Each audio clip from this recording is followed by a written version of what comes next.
Chapter 394. Just like that, in front of everyone, he boarded the carriage and left. It wasn't until the exaggerated carriage disappeared at the end of the line of sight that someone reacted and glanced at Wang Su awkwardly and sympathetically. In the past 2 days, he had made a lot of sarcastic remarks about Yuan Zhao because of personal grudges.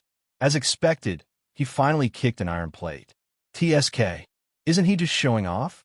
Wang Su was a little embarrassed. He glanced indifferently at the direction they left and couldn't help but shake his head. He looks like a beggar.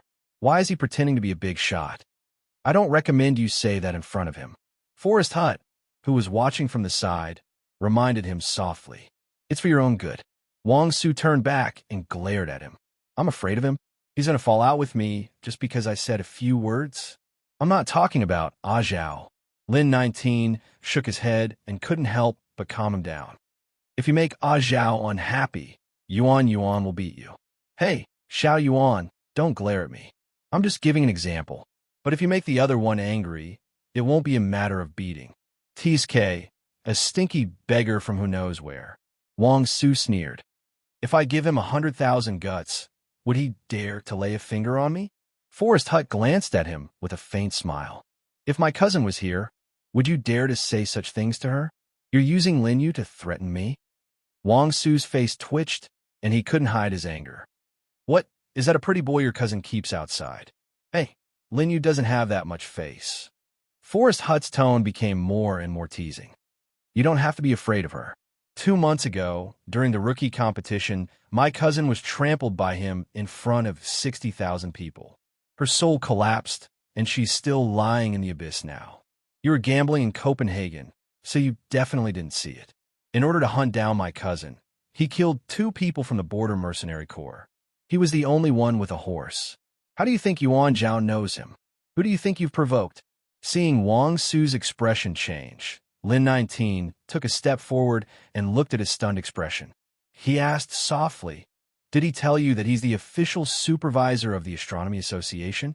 He's 17 years old this year, and he's a disaster musician recognized by the Abyss Music Alliance Association. He's the Abyss cooking demon of Lin Yu with 1 dish.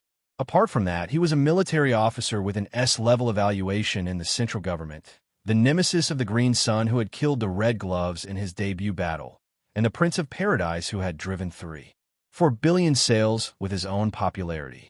Why wouldn't he dare to kill you? Because of your father? Or your brother? Or because of your face? As he spoke, Lin Shurjiu suddenly turned around and glanced indifferently at Zhao Xinya, who was about to speak, causing her to swallow back the words she was about to say to ease the atmosphere. Looking back at Wang Su's enlarged pupils, Lin Shurjiu sneered. Do you think he cares about the Wang family? 2 months ago, the Yin family was just as you thought. The Yin old master died a horrible death at his 100th birthday banquet. After that, he even tried to take his superior hostage and tried to escape. At least 8 third-order people died in his hands. This was suppressed by the Central Bureau. Who do you think you are? If he's even a little bit dissatisfied with me because of Lin Yu, I'll be prepared to apologize to him. If he wants me to kneel, not only will I kneel, but I'll also be prepared to lick his shoes because I don't want to die in such a funny way like that idiot Lin Yu. So, let's be clear about one thing. The reason why he didn't chop your head off in front of us is not because of the Wang family, but also because of Yuan Zhao. It's because you didn't provoke him. He doesn't care about you, just like how people don't care when a dog barks next to them. Lin 19 leaned over and whispered in his ear, I don't ask you to keep your eyes open, but please don't take me with you next time. I'm only 15 years old. I'm still young and haven't lived long enough. In the silence, Wang Su's expression changed. In the end, he didn't say anything. He just turned around and walked in front with an ashen face. After Lin 19 finished speaking, he slowed down with a strange look of satisfaction and walked behind them. He seemed to be in a good mood. Only Yuan glanced at him coldly, as if warning him. He squeezed out an awkward and innocent smile, put his hands together, and promised that he wouldn't do it again. But in fact, it was fake. He would dare to do it again next time. Received 299 points of distress from Wang Su. Received 210 points of distress from Zhao Xinyu. Ah, if there was a strange system in the novel, such a notification would have appeared in front of the cabin in the forest. But in fact, there was no need for such a system to remind him. He could feel the endless resentment from Wang Su. It was like a luxurious and exquisite lunch, which made him happy. In fact, Lin 19 lied to Huai Shi. Although he said that he hadn't learned how to offend people, it was because he was a self-taught genius. Since he was 6 years old, his family didn't have anything to teach him. In addition to his extraordinary talent, this kid was too annoying. Even in the Lin family, which was full of villains, 19 was a strange anomaly, a freak. Since he was a child, he seemed to look down on the criminal records of his family. He even sneered at them. In his opinion, it was not worth risking his life for the sake of someone else's hatred and resentment. It was not cost-effective at all. Compared with the deep hatred of getting rich overnight, he preferred to plant a lot and have a small harvest. Like a farmer, he slowly enjoyed the long-term joy of harvest after a long period of sowing and working. Disregarding the fact that his peers who had already begun to commit crimes outside had already left him far behind for a long period of time, he had been leisurely wandering around the first level, neither moving up nor down, refusing to move up. He did not even touch any evil that would endanger his life if he were to be exposed. Instead, he put all his energy into bad things like, even if he was exposed, he would just be beaten up. Don't be a villain who made enemies of the whole world, but be a delicate and self-serving stumbling block. This was his life creed. Even if he was a stumbling block, after being overturned, he would just be slapped in the face and kicked. A stumbling block was still a stumbling block, and he could continue to play with the next person. It was safe, harmless, annoying, but not hateful. Except for the excessive care and unrealistic expectations of his grandfather, Lin 19's life was as peaceful as any stumbling block. Hang a cheap plagiarist. Let's change the color palette first. Rubbish author. What the hell is he writing? I'm going to follow The Exorcist next door. Myanmar has universal health care, free electricity, and free democratic air. Do you idiots understand? Even in the short time after getting out of the car, he didn't forget to continue to add bricks and tiles to his great cause. Today, the account, Take My Junior Brother, with 900,000 fans, was also in business. Every time he clicked send, he could feel countless small evils constantly emerging. A little makes a mickle, piled up into a mountain. It caused him to be like an old farmer gazing at a golden pile of rice, and he was almost moved to the point of tears. This kind of safe and disgusting life of doing evil was too wonderful. So, stay away from the enemy, stay away from the turmoil, stay away from Huai Shi. He wanted to be an annoying person who lived a peaceful life. In the carriage, Huai Shi sneezed without warning. Did you catch a cold? Yuan Zhao subconsciously moved to the side a little. Something that could make a sublimator catch a cold was not a good thing. It would be troublesome if it was some kind of border flu. My body is super healthy, okay? Huai Shi shook his head and murmured doubtfully, I always feel like someone is talking about me. This is an illusion after being arrogant. Who has nothing to do but to think about you? Yuan Zhao rolled his eyes. After half a day, he almost had a whole basket of lemons. If he had known earlier, he wouldn't have greeted this bastard. The thickness of his face, as a normal person, couldn't be compared with this mutated person in front of him. It was simply annoying. Originally, he was worried that Huai Shi would be in trouble on the streets. In the end, seeing how well he was doing, he knew that this guy could live, well, even if he was thrown into hell. Maybe, with this guy's brain circuit, even if he encountered a destructive factor, he would rush up and call him brother. Yuan Zhao's heart suddenly had a conjecture that even he himself found comical, but he immediately rejected it. Ahaha! Even if it was a joke, it was too exaggerated. How could it be? At this moment, the carriage came to an abrupt stop. Soon, the old gentleman driving the carriage knocked on the door and said respectfully, Sir Huai Shi, we have arrived. At the door, a group of apprentices surrounded Chef Watanabe, who had changed greatly. They had been waiting for a long time. Everyone seemed to be at least the same size, and their voices were frighteningly loud. The uniform greeting could be heard from 2 streets away. Greetings after a long time, Huai Shi Kuan. As soon as Huai Shi got out of the carriage, Chef Watanabe came up and warmly shook his hand. What a rare fate to be able to meet you again. Since he was giving him face, Huaisha naturally couldn't reject it. He also made the necessary etiquette. After not seeing each other for a long time, Chef Watanabe, no, the current Tengu Longshan restaurant, was even more enthusiastic than before. He firmly believed that it was Huaisha who gave him good luck. It was precisely because he drew inspiration from his previous dishes that Watanabe was able to obtain a promotion in Tengu Mountain's harsh examination with a dish called Tengu's blood. Please accept my sincerity. After saying such words, Huaisha was even too embarrassed to pay the bill. He could only sit at the main table and watch the dishes being served like flowing water. Compared to the legendary Heavenly Dog Feast, that even evil spirits would be satisfied, there were 14 side dishes, 5 seasonal vegetables, and 6 types of cooked food. As for the roasted food, covered food, and other dishes, Huaisha had already lost count of them. Even Tengu's fine wine had 7 types. Although there wasn't much of each type, they were all exquisite and satisfying. All of them were specially served to Huaisha's mountain ghost physique. It was difficult to refuse such kindness, but Huaisha felt ashamed. After thinking for a long time, he opened his saddlebag. Sorry, I haven't cooked for a long time. Huaisha took out 3 boxes and placed them in front of Longshan restaurant. However, an elder in my family made a lot of food for me before I left. Although it's not some abyss delicacy, please have a taste. Chapter 395. Longshan Fong lowered his head and looked at a box of freshly salted edamame, a box of braised pig trotters, and a pot of cold tea in front of him. After wiping his hands, he clasped his hands together and said seriously, I'm going to start. Taking the chopsticks offered by Chao Gu, he took the lead and picked up a piece of plump pig trotters, including the skin and bones. The juices dripped down, reflecting the mouth-watering color. He gulped down and chewed. He was stunned for a moment, then picked up 2 more edamame and tasted it carefully. Finally, he put down his chopsticks, picked up the tea, and raised his head. This time, he didn't stop after tasting it. Instead, he gulped down the 2 cups of tea like a whale swallowing.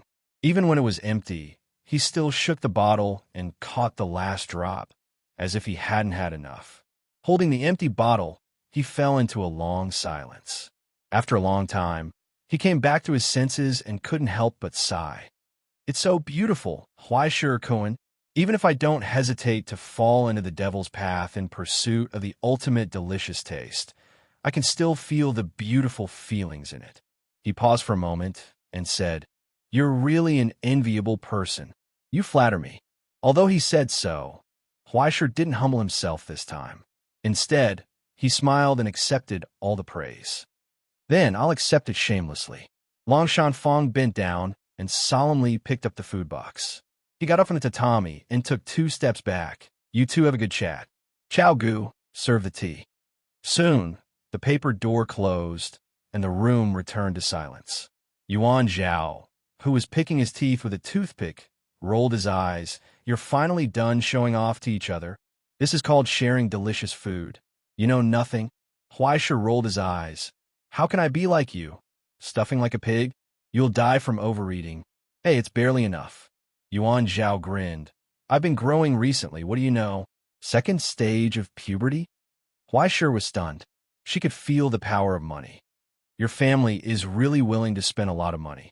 The blessings from the Dragon's Pool secret ritual were all earned by myself. Why would I need to rely on others? Yuan Zhao said, I'm going to break through soon. Don't be left behind by me. Isn't that too soon? Huaisha shook his head.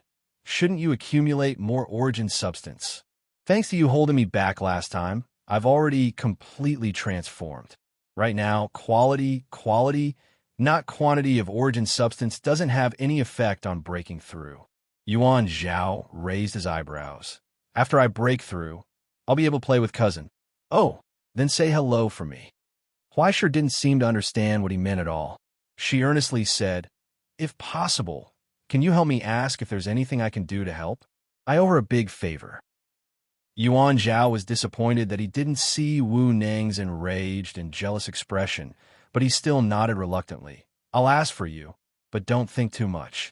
Cousin doesn't lack anything, and even if she did, you wouldn't be able to help. Who knows, right? Huaishir laughed. Even if it's a mountain of daggers or a sea of flames, I won't hesitate. TSK, you're really putting in a lot of effort. I'm just repaying a debt of gratitude. How is it that I'm a scumbag now? Do you have some kind of misunderstanding about my character? Forget it. Let's not talk about this anymore. Yuan Zhao shook his head and sighed. I was lucky to have met you this time. Last time, I was too suicidal and was watched closely by my family. I couldn't even leave the house. Now that I'm finally out, I have to be accompanied by trash who only knows how to play with women every day. It's so annoying. You're all here on vacation? That's right. Cousin recently finished her studies at Jixia University, and before she went to school, a few of her classmates urged her to come out and play together. That idiot Wang Su's eyeballs almost fell under her feet, and Feng Chu, TSK, both of them don't know what's good for them. If I knew her true colors, I don't know how I'd be played to death. Yuan Zhao seemed to have been traumatized by his cousin, and he couldn't help but tremble as he spoke of this. Soon after, he shook his head frantically. Forget it, forget it. Let's not talk about this. Are you also here to play? I'm trying my luck to find an advancement material. Huaishir shrugged. I'm all alone and can only be a tool in the astronomy society. How can I compare to the treatment of the Dongsha branch? I can only work hard. Hee. Yuan Zhao sneered and rolled his eyes out of habit. Did he not know how developed Huaishir was now? He was practically the only seedling in the Dongsha branch, the #1 rising star of the new generation. It was said that even the headquarters of the Central Bureau paid attention to him and treasured him to no end. As long as Huaishir asked for an advancement material, would the Central Bureau not be willing to give it to him? They would probably give him 2 sets of everything. Moreover, didn't the giant goose sponsor the rookie competition prize? Only a fool would believe him. Huaishir was still crying out of habit. When I go out for a trip, I have to buy a standing ticket. How can it be as good as your luxury box? I had to sit on a folding stool all the way from Shurching to here. My ass must have been skinned. Wait, what are you talking about? Yuan Zhao was stunned for a moment before his eyes widened. Shurching? That's right, what's wrong? Then you're really lucky. Yuan Zhao's expression became strange. He picked up his phone, flipped through it a few times, and handed it to him. Tomorrow's news headlines in Asia. Emergency rescue. Shurching evacuation. What the hell? Huaishir was stunned. Evacuate. That's right, calculating the time. Well, it should have started right after you got on the bus, right? Yuan Zhao pinched his chin and said, It's said that there's an irreversible deterioration. Currently, 410,000 people are being evacuated.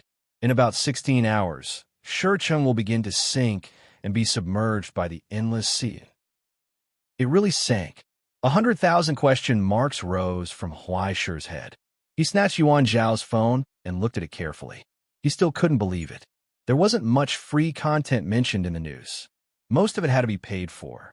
It only said that Shurcheng's central frame was damaged. The rules set during the update conflicted with the previous creators, causing a vicious bug that caused gravity overflow. It was the worst possibility of 1 in 100,000. Before they could react, it had already spread to the entire city, causing the internally locked frame to enter a state of overload. Fortunately, it was discovered early and was discovered during a temporary patrol. Otherwise, who knew how many people would have died? 410,000 people. A total of 410,000 people had brushed past death. Huaishir felt her hair stand on end as she watched. Thinking of what he said before, he couldn't help but take a deep breath. This Shurcheng wouldn't be killed by his flag, right? Maybe it's possible? Crow said, Look at this Stellaris. Isn't it also on the sea? What if don't say it? When he thought of an explosion or other messy things on the Stellaris, Huaishir's vehicle began to have PTSD. He narrowly stopped Crow from planting the flag at the last moment. He took a deep breath and said to Yuan Zhao, who was at a loss, Do you know that I might have just saved the entire Stellaris? Yuan Zhao rolled his eyes. I believe it, okay? You saved 120,000 passengers. The Astronomy Society is awesome. Huaishir is awesome. Huaishir decided not to argue with this silly child. He would go back and practice kitten. He would open a poop inserting class and send this child for training. He was so honest when he was working, but now he was annoying when he was free. He couldn't keep him anymore. Speaking of which, you're staying at the concert hall tonight. I just checked. The accommodation of the disaster musicians in all the branches seems to be free, and they just sent a message saying that my cello will be repaired in 2 days. They will send it directly to me in 2 days, saving me the trouble of making another trip. Huaisher turned on his phone and checked the message sent by the musician. After confirming the time, he paid the balance. More than $4 million US. His hands were trembling when he counted the payment. It was equivalent to using broken diamonds to inlay the entire body of the cello. Although the price of this nostalgia was slightly high, Huaisher didn't say anything when he thought of how his teacher used to take care of him. Perhaps apart from AI Qing, this cello that she gave him was her most precious treasure. No matter what, Huaisher had to take good care of it. After settling one of his worries, Huaisher began to look forward to the next itinerary. It was his first long-distance trip. After getting rid of the inexplicable sense of crisis, everything was fresh. It was a pity that this was not a holy place for recuperation or vacation. Once a year, the Stellaris would sail across the endless sea. In terms of scenery, there was nothing special about it. Of course, there would not be any lofty mountains or precipitous ridges inside. In particular, there were no stations along the way. They would only stop at the sea to welcome passengers on board, so there was no need to talk about getting on and off to enjoy the beautiful scenery of various places.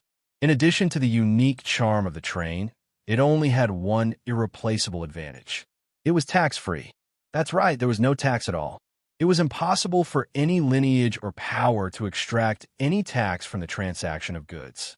Even the train operator itself would not charge a cent more than the fixed booth fee. Thanks to the strength and means of the operator, no matter where the goods came from or what kind of treasure was obtained from hell, as long as it could be transported here, then it was a commodity that could be sold openly. The entire Stellaris was a large black market in East Asia that was held once a year. Just thinking about how huge the amount of money flowing here at all times made him feel a little suffocated. Not only smuggled goods and illegal goods, but major workshops and enterprises would also hold a wave of promotions at this time of the year. Excluding the border tax that sometimes went as high as 300% and the hidden exploitation of the various pedigrees, some of the goods sold here were no longer cheap, but cheap. They could be described as the price of a drop off the building. Although there were crooks mixed in with honest folks and huge scams occurred every year. As long as one was careful, they could still find a lot of good stuff. No wonder so many tourists flocked to this place. After understanding the situation, even Huaisher could not help but want to pick up some scraps.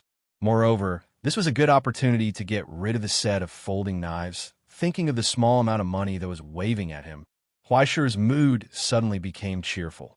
End of the second update. Monthly votes Mua. Chapter 396. The most important thing is that there are auctions for relics and materials from the border every day. You can start preparing to spend a lot of money to compete with others or to drive up the prices. For some reason, Huaisher felt that Yuan Zhao's tone was mocking him. He laughed and didn't care. How old was he? How could he be angry because of this? Well, he just made a note of it in the Book of Destiny. His purpose this time was very simple. He wanted to get rid of the stolen goods and find if there were any items related to his advancement. Then, he would take out the money and buy them. After that, he would buy some gifts for Uncle Fong, some gifts for Crow, the cheap ones, some gifts for Fu Yi, and finally a bottle of hair growth fluid for Old Lu. He would go on his way happily and return home safely.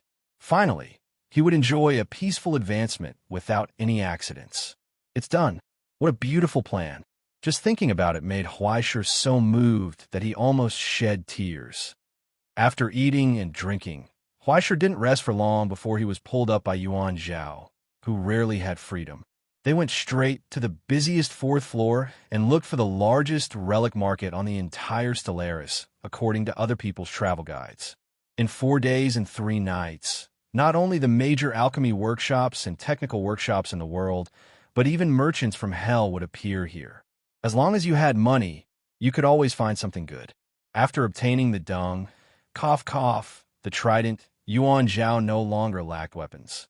However, he intended to use this opportunity to exchange for a few defensive relics, and see if he could find some good armor and horseshoes while he was at it. Horseshoes what? Huaishi's expression became strange. Horseshoes? Horseshoes what? Why sure, that's enough.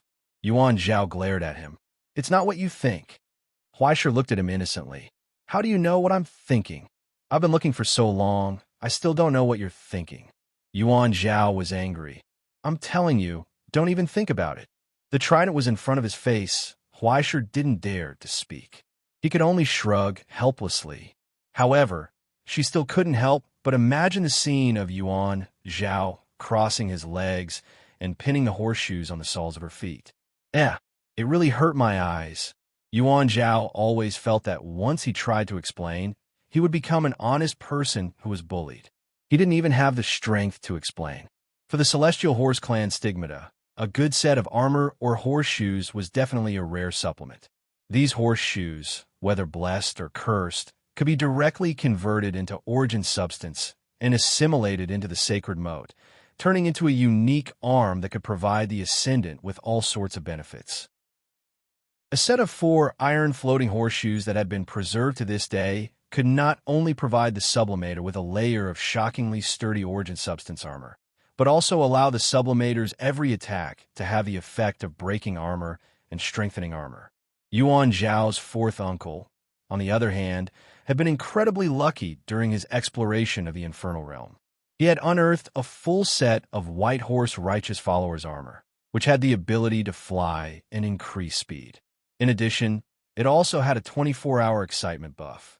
As soon as the battle began, it would automatically ignore all abnormal effects, making it immune to poison and inexhaustible in battle. For the Celestial Horse Clan's sublimators, what they desired the most wasn't equipment or weapons, but rather a set of armor and horseshoes that were compatible with them. If they could obtain one, it would definitely be like adding wings to a tiger. Unfortunately, there weren't many sublimators in the Celestial Horse Clan, and epic grade armor that had been preserved to this day was far too rare. As soon as they were unearthed, they would often be snatched up by sublimators before they could even be put on the market. Trying to find one through normal means was like looking for a needle in a haystack. He could only hope to pick up some scraps.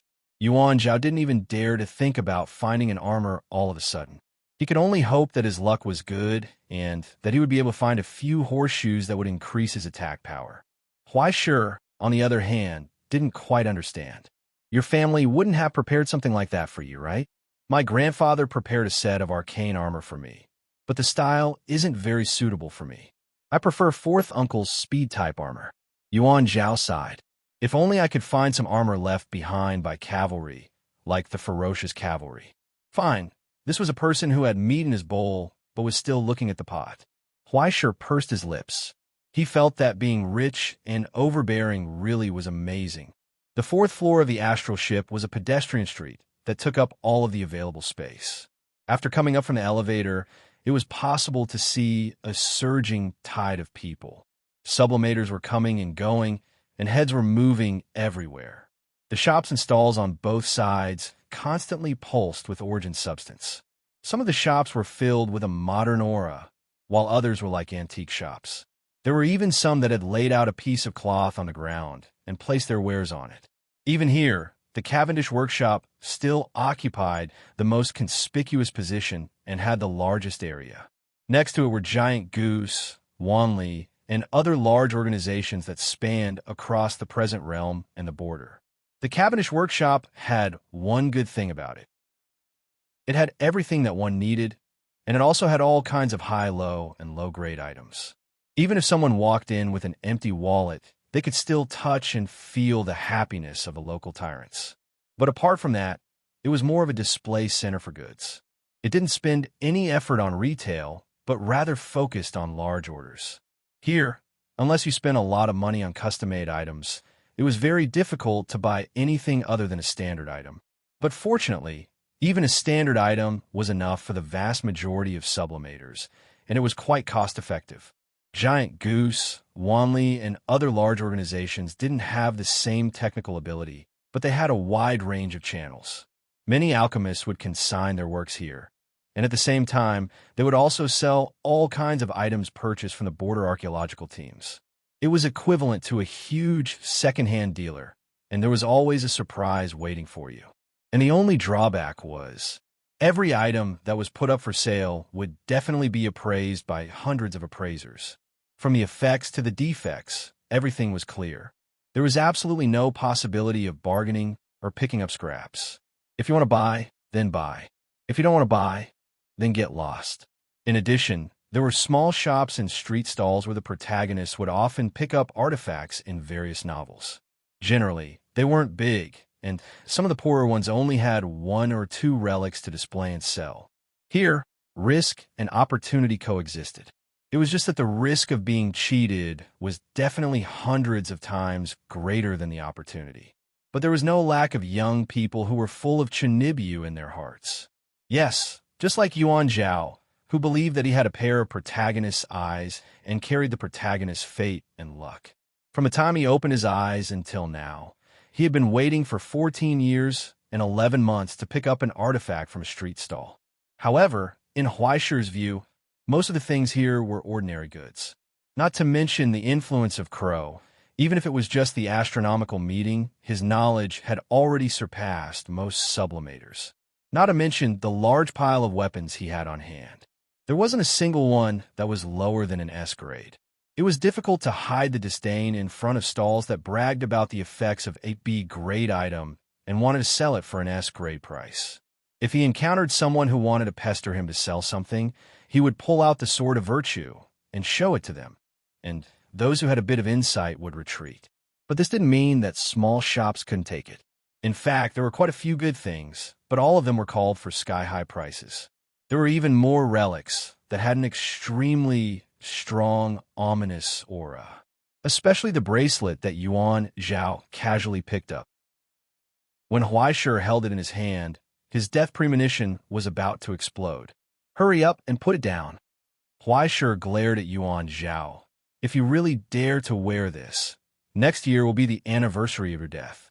Even if you want to die, this isn't the way to do it, okay?" Yuan Zhao, who felt good about himself, was especially unwilling when he put it down. But sitting across from the stall owner covered in a black robe chuckled. His hoarse laughter was especially ear-piercing. What a picky customer. Under the hood of the black robe, there was a surging darkness, and his face couldn't be seen clearly. However, the robe body was extremely strange. It was as if there was something squirming under it all the time. It was just trying its best to maintain the outline of a human, but it was definitely not something that a human should have. Since these ordinary goods don't catch your eye, why don't you try this? How about it? Under the sleeve, a pale hand held a heavy wooden box. It slowly stretched out, wriggling like a snake, and placed it in front of Huaishi. "I feel that this little thing has a lot of fate with the honored customer. Do you want to try it?" The box was opened. Inside was a palm-sized paper knife. The relief on the handle was strange, and it had an unpleasant aura, but the blade was extremely blunt. "What is this?" he asked, puzzled. "This is the remains of an abyss poet after he was burned up. After combining with the resentment left by the author, it formed a special border relic." The strange shopkeeper chuckled. "Its effect is very simple. It will precisely segment all the text it comes in contact with. Each paragraph will be a standard 3,000 characters, and there won't be any more punctuation marks. But other than that, it won't work. It's just like the sick author who can't even trust a chicken. It has no lethality, and it can't even kill a chicken." He mocked sharply and asked Huaishi, "How is it? Isn't it interesting?" "Really?" Huaishi doubtfully poked his finger. He really felt that there was no lethality at all, and it didn't even break his skin. But for some reason, there was a strange feeling that he couldn't get rid of. It seemed that something had happened, but he didn't know. It seemed quite interesting. He asked, "How much is this thing?" Chapter 397. Less money? Without waiting for Huaishi to finish, Crow's serious voice came, "Put that thing down." "What's wrong?" "There's a curse on that thing." Crow said coldly, "Don't believe this group of dead soul merchants in the abyss. Those guys are born to spread disasters.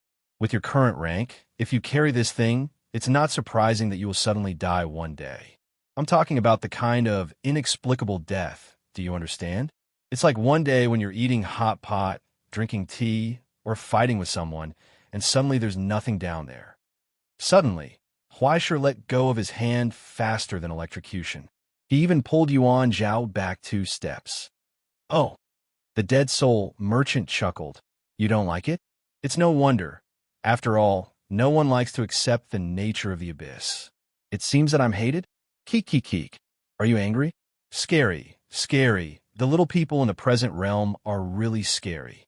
He came closer as if he wanted to say something, but he saw Huaisher subconsciously pull out the pancake from his waist bag. As if it felt that there was an enemy here, the broken blade of the sword of virtue lit up with a layer of bright morning light. With a suppressed scream, the dead soul merchant took a step back. His limbs under the black robe wriggled, but he did not dare to be rash. He sucked his saliva as if he was salivating and muttered in a low voice, big loss this time, big loss, big loss. In his arms, there seemed to be a messy sound that catered to his sigh. As he stepped back step by step, the stall quickly shrank and went into his backpack by itself. After taking 3 steps back, he picked up the backpack, but glanced at Huaisher and Yuan Zhao with a faint smile. Customer, the things in our shop are all of good quality and reasonable price, and we don't cheat anyone. After saying this inexplicable sentence, he melted into the shadows between the lights, as if he had never appeared. Only a mirror was left in the original place. What happened? Huaisher was stunned. After being exposed, he ran away in fear, right? Crow's mouth twitched. These guys are like rats. They like to cause trouble, but they're so timid. If you have someone backing you, you'll be arrogant and do whatever you want. If you're exposed, you'll show your true colors and run faster than anyone else. Because you're afraid that others won't let you go, you'll throw some worthless things to beg for mercy. TSK, you're worse than those dragon maggots. What about this thing on the ground? Huaisher squatted down and looked closely at the mirror that was left behind. It was the kind of makeup mirror that was sold at an ordinary street stall for $1. The design was vulgar and the color was bright, making people have no desire to buy it. I don't know what it is. Crow glanced at him. There are too many evil things in the abyss. I suggest you don't touch them. Just turn around and leave. You're right. Huaisher nodded. In any case, she still had a few hundred gene of pure gold on her. As the saying goes, the son of a wealthy family does not sit under the awning. Her 500 gene of pure gold was also quite precious, so she could not just pick up random things. The main thing was that he remembered that the thing he picked up last time seemed to be the Book of Destiny. Since then, he had become the #1 trader of the Astronomy Association. If he picked up such a thing again, he wouldn't be able to live. After making up his mind, he pulled the curious Yuan Zhao and turned around to leave. Only Crow looked back at the mirror on the ground with a faint smile. In the mirror, the bustling Stellaris was reflected. But in the reflection, everything had become a bloody mess, with countless blister-like cysts and deformities growing out of the walls of the carriage.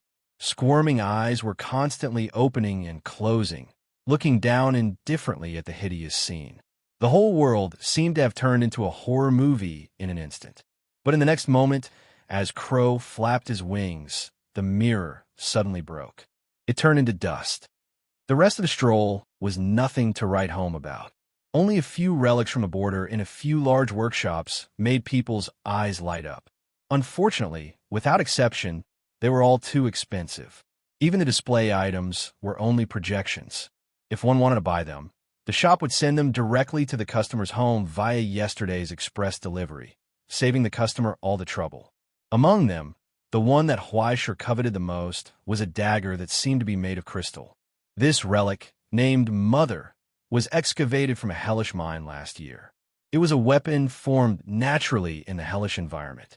Once someone was grazed or pierced by this weapon, new gemstone clusters would continuously grow out of the wound until all of the origin substance in the injured person was sucked dry, turning him into a crystal deposit. unless a higher-level relic weapon was used to forcibly gouge out the wound and the crystal clusters that had penetrated deep into the bone marrow. There was no chance of survival. It could be said to be vicious. The only drawback was that it would subtly transform a user, causing the user to unknowingly begin to crystallize. After reaching a certain limit, the entire person would merge into this crystal dagger and become a part of it, causing the mother to grow by a negligible millimeter or two. In order to avoid this trouble, the shop bought one and got one free, with an extra modification surgery, covering the bones of the buyer's dominant hand with an extremely thin layer of cursed plating, fighting poison with poison, restraining the corrosion of the mother's dagger. In any case, the thick brochure made Huaishir suck in a few breaths of cold air. He was deeply moved that people nowadays would really do anything for power. In the end, there were only a few people like him who could have so many relics from the border that he couldn't use them all and not be harmed by them. Most people would just make do with what they had. There was no room for them to be picky about what they had. Those who had money, connections, and were a little more cautious would even find alchemists of various lineages to customize. They would directly choose from the relic catalog. It was a list of miracles and disasters kept by the Stone Cauldron Society. When an alchemist reverse-engineered a border relic and proved that it could be realized again and was controllable, it would be registered in the relic catalog after consideration. Now, there were more than 5,000 relics of various colors registered in it. In the Night of the Witch, the ash nail created by the alchemist Gulyalu was a representative of it. Due to the strange characteristics of the disasters and miracles, the vast majority of mass-produced relics had many restrictions and were even much weaker than the original version. This also depended on the alchemist's own level and the effort poured into it.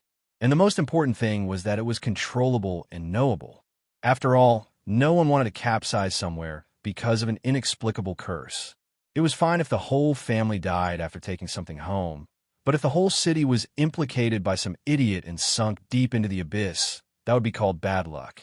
This kind of example happened more than once at the border and the present, and every time it happened, it was a tragic disaster. It was a pity that there were too few alchemists who could forge border relics.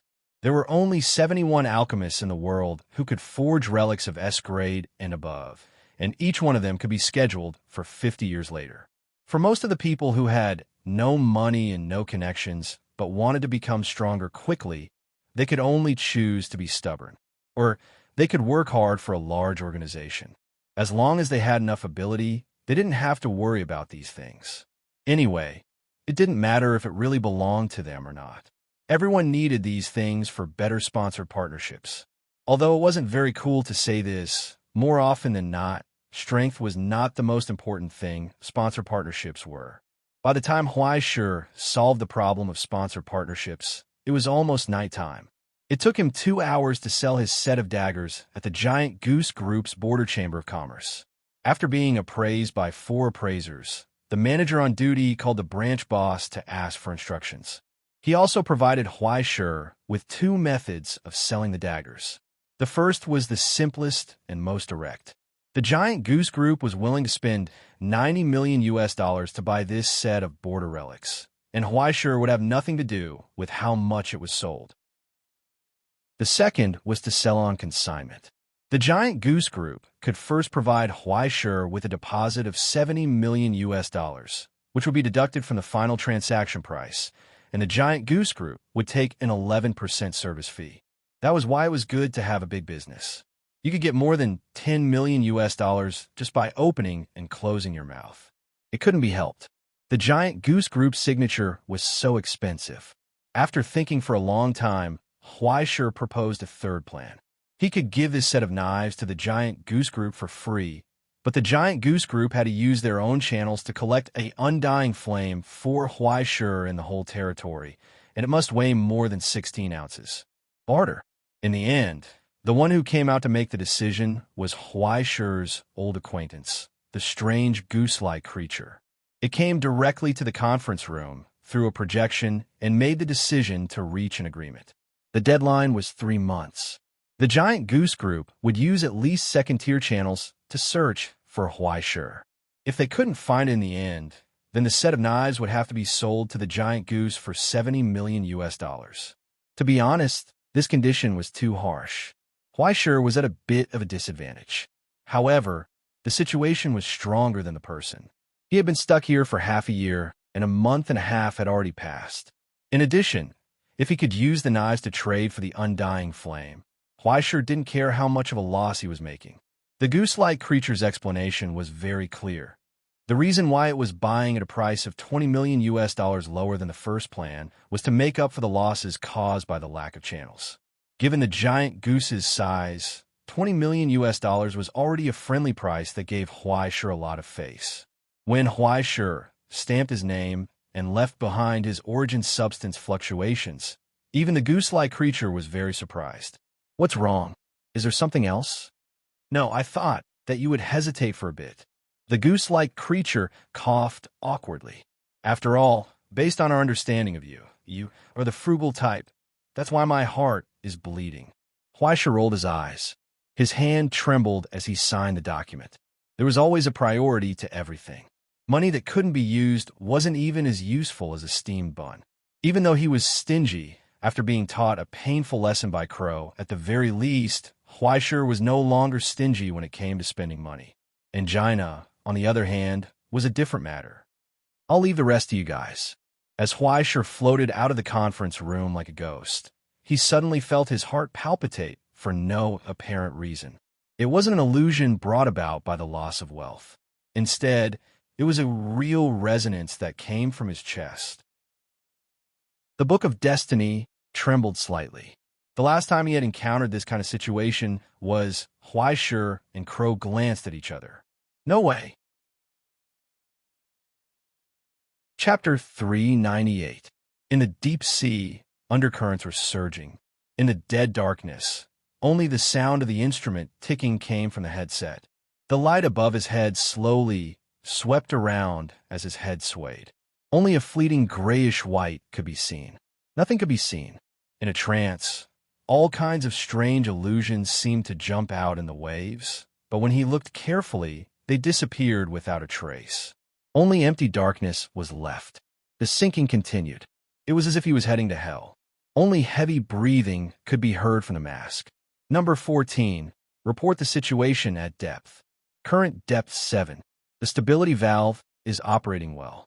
Everything is normal. Coordinates? The coordinates have not drifted. Maintain speed. Next, you will meet up with number 12 and cooperate with him to install the framework. Understood. A short report every minute. The command center will keep an eye on your mental state. Remember, never talk to anything that shouldn't exist here. Understand? Understood. Number 14 took a deep breath and tried his best to clear his mind. Then, he slowly followed the rope and approached the other light. The two figures collided in the deep sea and then bounced to the side. The other party reached out and grabbed him. You're from the Legion? How rare. A rather young voice came from the radio waves. I thought it would be another scholar who came to cooperate with me. What's your name? Tony, number 14 said. Just call me Tony. Okay, Tony, Don't say your name. Tony interrupted him. Just give me a random code name. This is already the normal depth. Don't expose any information about yourself here. Okay. The scholar on the other side seemed to shrug through the diving suit. Then call me Mr. Serious, because I'm very serious. Damn it, another stupid newbie. Tony rolled his eyes and pressed on the belt around his waist where there was a pistol. After being modified by alchemy, it could barely be used at this depth, but the range of its use was actually not large. Generally, it was called the Everyone's Happy Gun. It meant that if a newbie was preparing or about to cause some trouble, they should seize the opportunity to make him happy. That way, everyone could continue to be happy after returning alive. Where is it? He asked. It's down there. Mr. Sirius pointed at the rope that hung the two people and the heavy object that was hanging from the rope. Don't be nervous. As if thinking that Tony was afraid, Mr. Sirius casually said, It's a very simple job. You're in charge of keeping watch, and I'll go down and press the start button. I really don't know why such a simple job requires two people. Because if you die, I can take over your job, idiot. Tony sighed and changed the channel. He asked the command center directly, Are you serious? Looking for this kind of idiot to work with me? The conditions are limited. He just became a scholar not long ago, so please guide him. A gentle female voice comforted, this kind of small task. Let him get used to it first. To be honest, Miss AI, I was talking nonsense when I was drunk last time. Please don't take it to heart. Did you say anything? The person in the command center asked doubtfully. You don't think I heard some bad rumors and deliberately made things difficult for you, do you? Tony didn't speak again. He just held back a mouthful of blood and sighed. The situation on the 14th has been reported. Over. I wish you a safe journey. Accompanied by a gentle goodbye, the command center channel hung up. Tony was stuffed back into the original channel and had to continue to endure the noise harassment from Mr. Sirius. Damn it, brother, are you a chatterbox? Please don't talk about it anymore. Okay. Fortunately, there was always an end to the landing. Through the helmet, there was a heavy muffled sound from below. They reached the bottom. Then, the huge container was torn apart, and the heavy steel plates scattered around, revealing the heavy instruments inside. Dazzling lights rose from it, illuminating the tragic scene around. It was the ruins of a city sunk under the sea. It seemed that not much time had passed. The colors on the billboards had not faded, and the streets were still in a mess with abandoned cars. Behind the broken windows of the supermarket, food sealed in packaging bags was floating in the water, suspended in the silent darkness. This is Shurchin? Mr. Sirius clicked his tongue and sighed. It doesn't look any different from the present. At least the modernized part is pretty good. When I was first recruited to the advance party, I didn't know it had sunk. Do you have any news? Of course there was news. Tony took a deep breath and suppressed the urge to swear. Brother, I beg you, stop King sightseeing. Hurry up and turn on the machine, and then we will leave quickly, okay? As if hearing Tony's prayer, after a long time, Mr. Sirius finally successfully activated the instrument in the deep sea. As layers of green indicator lights lit up, the heavy steel column at the top of the machine slowly lifted, and then, with the earth shaking, it was deeply nailed into the rock below. After the fixing was completed, radar-like waves burst out from it and spread, catering to the shock waves from other directions, and began to quickly transmit signals to the inspection ship above. Next, it was a long and endless wait. In boredom, he could only listen to the endless noise next to him. He wanted to smoke. If he couldn't light a cigarette, he could light the one next to the noise source. Number 14, report the situation. Your partner just said that you haven't spoken in a long time. Everything is normal. My teammate, HM, his desire to perform is a bit strong. He sighed, what a sin. If I drank less, I wouldn't have fallen to this extent. I have a job for you, the command center said. Next, we will conduct an origin substance activation experiment on this part to trace the changes in Shurching's spirit lattice before it fell silent. Next, we will assign the spirit lens to you, and you will take the initiative to observe. No problem.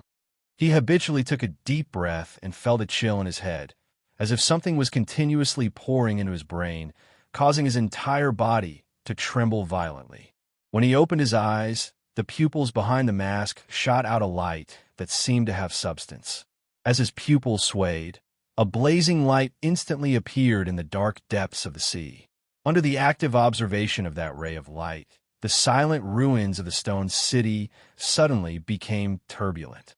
Countless droplets of origin substance began to rise from the ground, forming the final outline of the origin substance. The ghosts of this city had awakened, showing the final scene before its destruction. In the countless surging trajectories, suddenly, three distinct outlines rapidly expanded and overlapped with each other, directly covering the entire Shurching. The sound of a sharp intake of breath came from the command center. What's going on? Tony endured the sharp pain in his forehead. Is there a result? Yes. In the long days, the expression of the scholar in charge of the analysis twitched. At least it proves that the sinking of Shurching is definitely not an accident. Please don't beat around the bush. Be simple and straightforward. After a short silence, the voice sounded. In the observation of the spirit lens, we found the traces left by Green Sun's leader. It is the outline that looks like a beacon fire in your observation. That is the imprint left by his soul in the border. Tony was stunned for a long time. You mean this was done by those lunatics from Green Sun? No. After a long silence, a sigh came from the other end. Other than that, do you see the imprint that covers the entire city like a dark cloud? If I remember correctly, that should be a mark unique to the gray-clothed man of destruction. What the hell? Tony's voice involuntarily rose an octave in disbelief. Green Sun and the element of destruction colluded together. In fact, according to my guess, they should just be passing by. In the command center, the scholar in charge of the analysis said bitterly, the real cause of Shurching's destruction should be the third trace. You should be able to see it with your naked eye, right below you. Of course, Tony could see it. That was the trace left behind by something unbelievably huge passing by. The mucus-like purple red almost covered the entire earth, making everything squirm like internal organs, and a mountain-like outline was imprinted in the wreckage of the city. Even the depths of hell could not erase the traces of its existence. Countless illusory granules began to grow out of the origin substance, waving wildly in all directions, almost brushing past his mask as they flew past. It made him stagger a few steps back and almost fell into the deep sea. UF Astor's King. Are you kidding me? Tony did not know whether he was still conscious or had been captured by an illusion. He could not believe what he saw in front of him. What was this? A nightmare? This is the thing that really destroyed Shurching's framework. Over the radio, the voice trembled slightly. That thing is too huge. When it did not deliberately restrain its power, even if it was just passing by, it could completely distort the framework of the stone city. With such a deep silhouette, it should be at least the leader of a large group. But it is precisely because of that it is even more puzzling. What do you not understand? Tony asked in annoyance. Do you not understand why it came out to eat but did not choose to order takeout?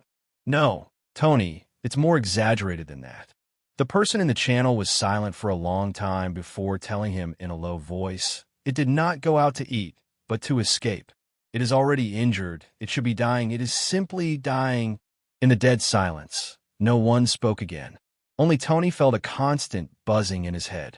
As if it was laughing sharply and mockingly, it shouted loudly in his ear, "Idiot, idiot, idiot." He had always thought that he had found a problem, but in fact he did not. But now he knew that the problem had finally come. However, he was unable to withstand it. A ruler that was enough to destroy Shurching just by passing by. What forced it into this situation? Even if he used his heel to think, he would know. Something big happened. Chapter 399. Idiot. Something big is going to happen. What?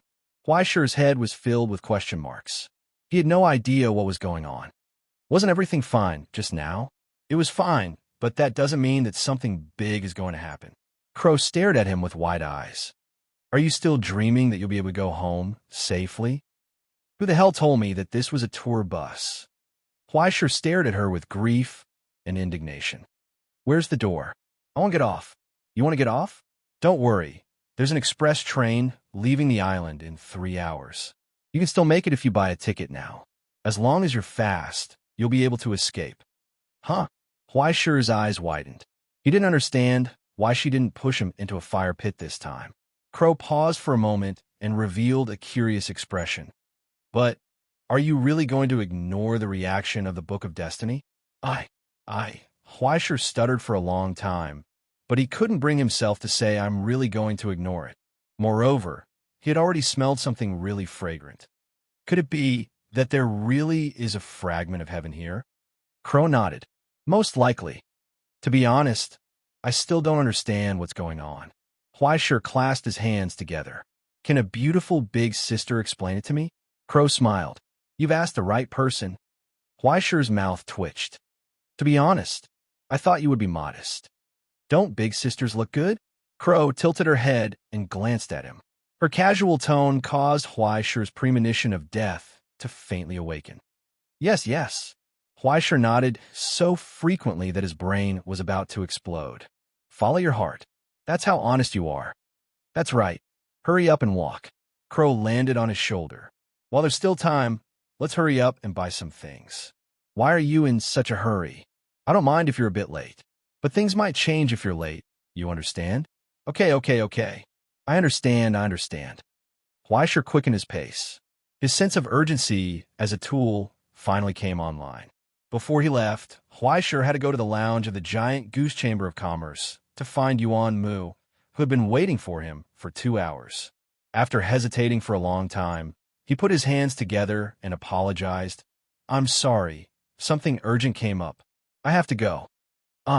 Yuan Zhao, who was scrolling through his phone to decide where to go next, was stunned for a long time. Soon after, he became suspicious.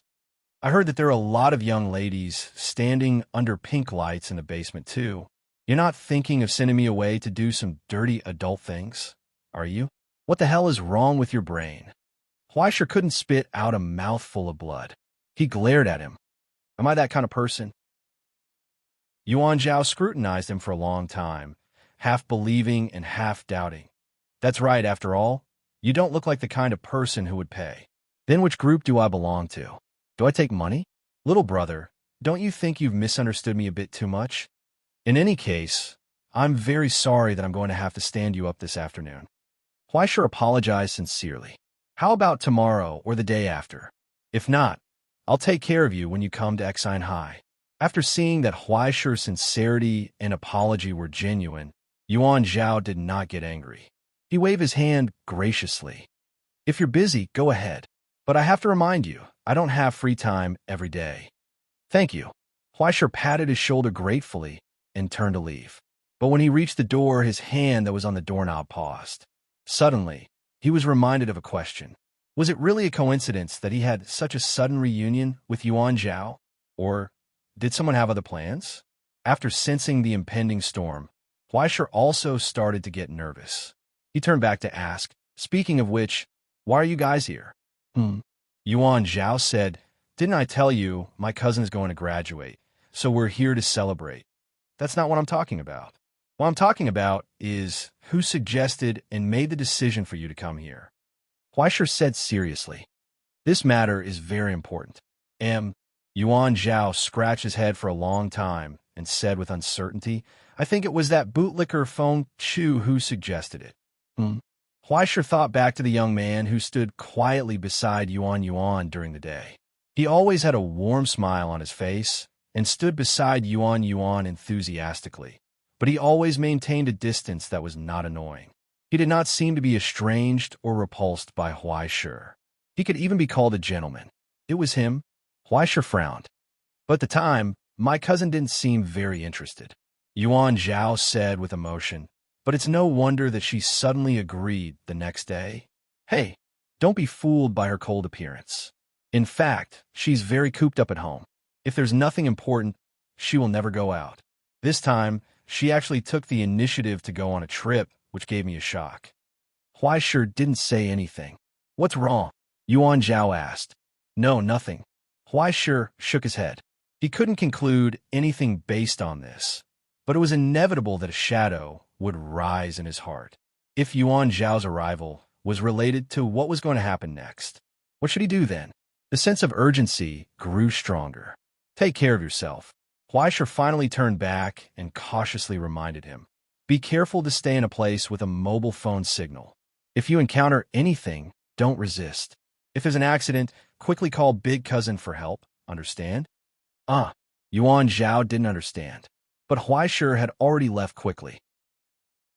Time and tide wait for no man. By the time Yuan Zhao returned to the hotel that night, it was already 10 o'clock. There was nothing he could do about it. The universe star was just too fun. How could a 14-year-old who had been cooped up at home for 2 months endure this? He had just participated in an offline competition organized by the Border Entertainment Association, and it was already 10:40. Yuan Zhao carried bags of prizes and a few movable origin substance models that he had always wanted but never had the money to buy. He hummed and danced as he walked into his room, put down the things, and turned on the lights. Then he sucked in a breath of cold air. He saw the slender figure sitting in the living room drinking tea. Yuan. Sis, Yuan Zhao's legs trembled as he squeezed out an awkward smile. You haven't slept yet? Yuan Yuan lowered her head to look at the watch on her wrist, then raised her head to look at her younger cousin. She suddenly asked, "Why did you come back so late? You didn't forget about the curfew, did you?" "Ahaha, it's all Huaishi's fault for being too enthusiastic." Yuan Zhao scratched his head and looked around. He insisted on dragging me along to eat and drink. I couldn't even chase him away. "Is that so?" The silent young girl nodded her head in understanding and asked, "Did you have fun?" "Yes, yes." Yuan Zhao nodded his head crazily and smiled fawningly. "I promise it'll be just this once today. Sis, don't tell my mom." "I promise I won't." "Then, did he say anything special to you?" Yuan Yuan interrupted him and suddenly asked, "Did he ask you any questions?" In the silence, the young girl, sitting in the shadows, raised her head. A trace of caution and seriousness appeared on her delicate face. "Especially the part about me, no, no." Yuan Zhao subconsciously shook his head. The guy was eating and drinking the entire way. His mouth didn't even rest. He didn't ask anything. "Is that so?" A trace of suspicion appeared in Yuan Yuan's eyes. After muttering to herself for a long time, she shook her head. "Have you finished the things I told you to do?" It was only now that Yuan Zhao saw the unread messages from Yuan Yuan on his phone. There were 6 messages in a row, but he didn't see a single one. When he opened the messages, his eyes widened in disbelief as he looked at his cousin in front of him. In the silence, only a crisp sound could be heard. Behind Yuan Zhao, the expressionless old servant quietly closed the door. What followed was a deathly silence that made people feel uneasy. At the same time, in the music hall's lounge, Huaishir was counting his gains from the afternoon. 1 stainless elder, half an ounce of ghost spider silk, 2 ounces of green tapir's tail hair, and vermilion bird's tail feather.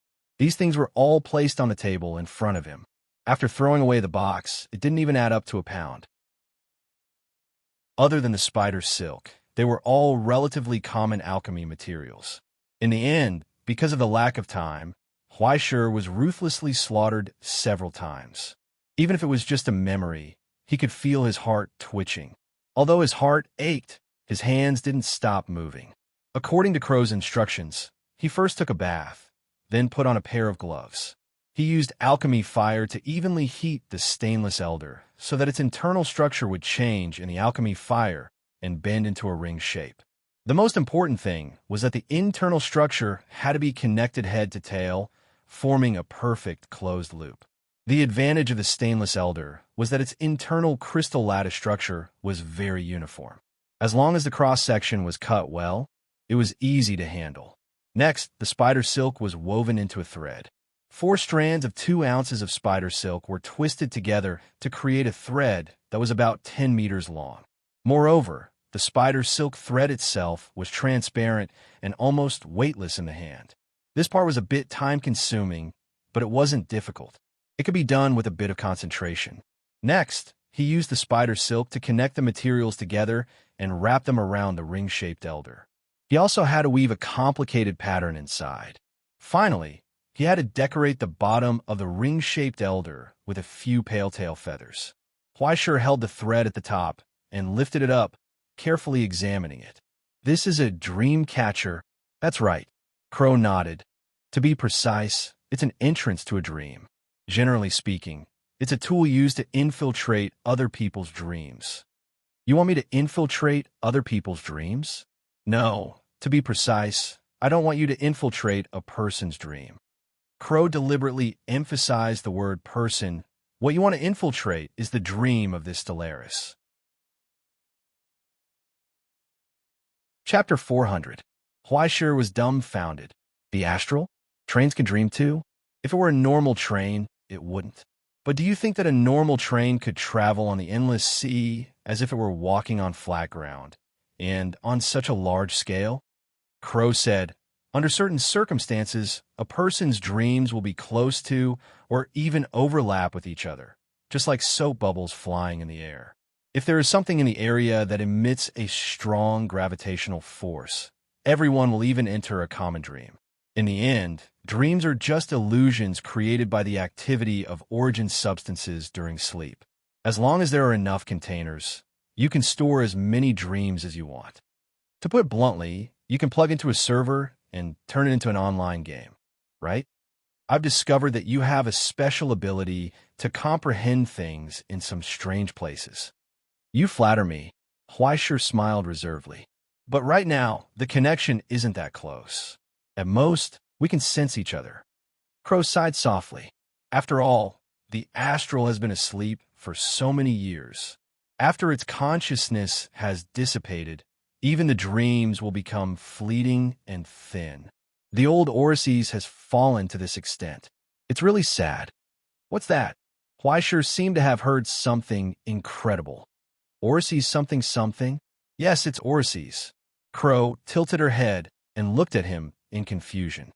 Didn't I tell you before? Huaisher smiled and grabbed her by the neck. He took out the Book of Destiny. How about this? Let's look back at the past records. If you did tell me, I'll give you all the money. If you didn't, I'll break your neck. How about that? Hey, young man, calm down. Crow flapped her wings and struggled. Why are you treating a beautiful big sister like this? Don't be angry. I'll give you benefits. I'll give you benefits, okay? I don't care. Thank you. Huaisher stared at her with his eyes wide open. Can you please explain to me what's going on with the horses? Well, it's a long story. Don't rush. I'll keep it short. Crow, who knew that he was in the wrong, looked around and said, I wasn't sure at first. After all, it has been sleeping for a long time, and it looks completely different from before. It wasn't until the Book of Destiny reacted that I was able to confirm it. So what exactly is Orises? Huaisher crossed his arms and looked at her. Thinking with his heel, he knew that the person who was named after the Egyptian god of the underworld was definitely not a good person. If my guess is correct, the predecessor of the Stellaris should have been an official member of the Republic, a rank 5 ascendant of the Eternal Road in the celestial genealogy. The crow said gravely, Hell Destroyer Orises. What? In the silence, Huaisher felt her jaw drop uncontrollably to the ground. Didn't you hear clearly? It's the Hell Destroyer Orises. The crow spread her little wings. It's a battle-level combat weapon codenamed the Nether God. Once it arrives on the battlefield, it represents the arrival of the Day of Judgment. With the support of the Republic, it's a combat robot that can put the ruler on trial. Wait a minute. Huaisher forcibly dispelled the sudden emotion in his heart and raised his hand to stop her. If I remember correctly, isn't the first stage of the Eternal Road night? It's a night, that's right. The crow nodded. But you didn't specify what they rode, right? It's the 22nd century, young man. There are cars and planes. Who would ride a horse? Why didn't you tell me earlier? Huaisher burst into tears. He grabbed the crow's neck and shook it vigorously. I was just one step away. I was just one step away from becoming a pilot of a giant machine. Why? Why? Because you're poor, young man. The crow sighed. The Eternal Road is the most expensive celestial genealogy. Do you think you don't need money to buy equipment? All the combat power of a knight is above their mounts. They're both Tier 1, but they drive alchemy heavy-duty motorcycles and even exoskeleton armor. What do you drive? Do you think that's a permanent bike? When it advanced to Orises, do you know how much money it burned through the Republic?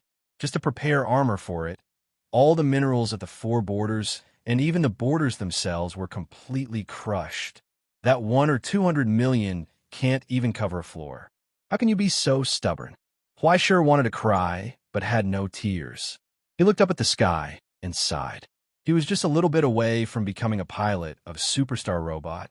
People just couldn't know what they had missed out on. Huaisher even had the thought of cutting it down and starting all over again. Okay, the time for chit-chat is over. Orises is already a thing of the past. The current Stellaris doesn't even have 1% of the power of the former Orises. At best, it's just a wreckage. Otherwise, as long as it could be used, it wouldn't have been turned into a train that could only run once a year. But the fact that it was once a member of the Republic will not change. The reaction of the Book of Destiny proves this point. There's definitely a fragment of heaven inside it. All official members of the Utopia would receive a personal portrait imprint in heaven and carry that book with them as proof of their identity. In addition to giving them rare assistance and abilities, this book would also grow with them and eventually complete a breakthrough with them, reaching a higher degree of completion. Therefore, we must enter the last remaining consciousness of Orus's, find the location of the fragment of heaven, and determine to what extent this car has been eroded by external forces and whether there's still room to save it. Crow sighed. According to my original plan, if it's possible to recover, I'll just find a way to pack it up and take it away. Now it seems it's most likely dead. Otherwise, it would have reacted as soon as we got on the car. With the fragment of heaven in front of him, Huaisher certainly wouldn't run away. Besides, he was also curious about the former Oruses. Following Crow's instructions, he inserted his S-level authorization card from the paradise into the gap reserved by the Dreamcatcher and hung it on the bed. After Huaisher lay down, it didn't take long for him to feel sleepy. It was as if there was a silent call from somewhere, gently pulling at him, wanting to bring him to its side. Do you feel it? Orus's is calling you. It has recognized your existence. By his ear, the crow's voice sounded low and gentle. This is your destiny. All the dreams of those who have passed away will be placed in your hands, and only you are worthy of being the true inheritor of this enormous inheritance. Me? Huaisher couldn't help but laugh at himself in his drowsiness. On what basis? A snitch who was more like a prostitute than a prince? A salted inspector who had no ambition and spent all his time fooling around? He didn't even know what he was capable of. The Book of Destiny must be blind to have taken a fancy to him. Compared to the dream that was about to come, everything he had was more like a dream. Why did it have such great expectations of him? Huaisher didn't know. Perhaps one day, it would recognize its own unbearable nature. At that time, would it abandon him and leave? Don't be afraid, Huaisher. In her days, she felt as if someone was gently caressing her cheeks. It was so gentle. Before you can take on this responsibility, I will always be by your side until the day you no longer need me. It was like an illusion. He couldn't hear the rest of the words clearly. He had already sunk into the dream. After passing through the seemingly endless darkness, he fell to the end of the dark abyss. When Huaisher came to his senses, he was already standing on the burning deck. A scorching wind came from afar. When he turned around, he saw the magnificent scenery of mountains and rivers. But now, at the end of his sight, all the mountains and rivers that he could see had been destroyed. Along with the broken fortress that fell from the sky, it was on the verge of destruction. Under the broken light of the setting sun, the steel giant that was lingering on the edge of death let out a silent cry. Huaisher seemed to be standing on its chest. When he looked up, he could see countless tragic wounds. The steel rolled like open wounds, and real blood flowed out from them. The blood was burning and flowing down, forming a river of lava. Under the solemn steel crown, the giant's face was broken. Its eyes were dim, and its face was falling apart. It no longer had the terrifying majesty that dominated everything in the past. The lower half of its body was broken, and it was unknown where it was lost. It leaned on the mountain in such a sorry state, bathing in the dim light of the setting sun. It was going to die. Even Orus's, even the god of the underworld, had to face death. Now, death was coming. This was Orus's dream of death, the only remnant of the former level 5 ascendant left in the world. Come here. It was as if someone was calling in his ear, whispering, "Come here." In front of the giant's chest, the steel armor slowly opened, revealing a gap. Sparks flew out from the broken circuit, and a plume of smoke rose. After the gap, flickering lights lit up, illuminating a narrow path. But when Huaisher walked in, he realized that he was not the only outsider here. There was an even more disgusting existence entrenched here. It could be seen everywhere. On the ceiling, on the walls, and even in the corners of the corridor, there were countless specks of purple and red. Those specks looked like mold, but they had the texture of internal organs. It was incomparably nauseating. As if deformed flesh and blood were parasitic on steel, the mold constantly wriggled, forming hollow eyes that indifferently stared at Huaisher, who had barged in. A sharp roar sounded, but then, as the door closed, they were isolated behind the door. Blazing electric light shot out, forcibly sweeping away the flesh mold that had seeped into the door, clearing a path for Huaishur to continue forward. Huaishur walked through the huge metal structure, as if he was walking through a steel temple, feeling an indescribable sense of solemnity and oppression. The calling continued, guiding him forward, passing through layer after layer of massive gates until he reached the core. Finally, he arrived in front of the heart. Its heart had already been shattered, and the Origin's substance furnace, which was the size of a building, was covered in cracks. It had already been completely extinguished. It had stopped beating, but a thin layer of Origin's substance still slowly rose from the cracks in the heart. It was a metal cube that was as tall as Huaishur himself. If one looked closely, they would discover that it was made up of countless, extremely small and complicated components. They were pieced together seamlessly, forming the outline of a book. It was calling for Huaishur's arrival. And when Huaishur followed its guidance and pressed his palm against the steel book, the smooth surface of the metal suddenly trembled. Countless specks of light appeared, intertwining and moving across the surface of the metal book, displaying the last words that had come from Alice's long ago. Xiongho, Mother Xiongho? 100,000 question marks rose from Huaishur's head. Chapter 401. What did you say? Amidst the awkward silence, Huaishur looked at the huge steel cover in front of him with a dumbfounded expression. The light spot moved again, and soon a new line of words appeared. C. In the silence, Huaishur took a deep breath, took a step back, and then another step back. He clasped his hands together and said, "Sorry to disturb you, goodbye." He turned around and left, but he was pulled back by an invisible force. Zhu. I don't love you, get lost. Huaishur struggled to pull his arm back, and then he saw a new line of words appear on the cover again.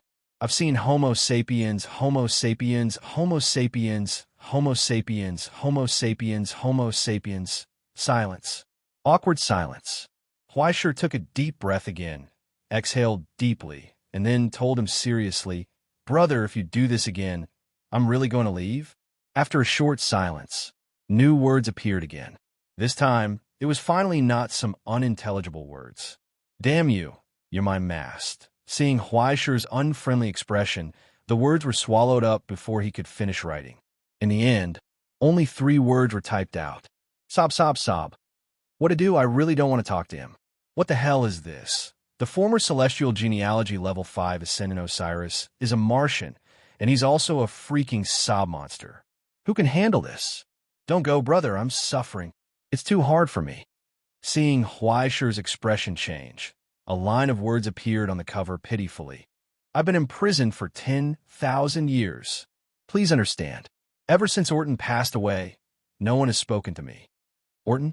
Huaishur asked, who's Orton? Orton was my former contractor, Osiris pilot. Huaishur couldn't believe the words on the cover. I'm so miserable. That bastard's death was one thing, but he just had to give me the last bit of Origin substance. I was perfectly fine as a book, but in the end, I forced myself to become a spirit. Then, I was locked up here and had to take care of his funeral. It's so hard for me. What? Huaishur's eyes widened. Wait, if Orton is dead, then who are you? Are you a fragment of the Kingdom of Heaven? Ah, yes, that's right. But now, Kingdom of Heaven is only left with fragments, right?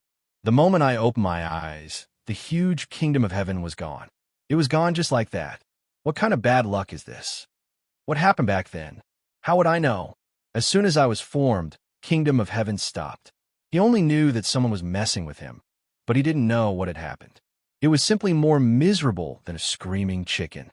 After waiting for so many years, I've already given up hope. I didn't think that someone would bring the Book of Destiny here. Brother, can you do me a favor and take me away? I'm easy to take care of. Just talk to me for 5 minutes every day. No, 3 minutes. No, even 1 minute is fine.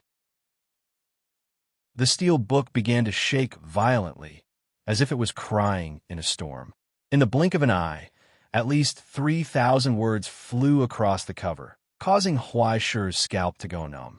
If he brought this thing home, How is it going to survive in the future? Brother, please do me a favor. I'm easy to take care of, really. As if it was afraid that Huaisher wouldn't agree, the cover suddenly shook. I promise to eat less and work more. I don't need insurance or overtime pay. I'll also accept the leader's unspoken rules. Huaisher began to doubt it from the bottom of his heart.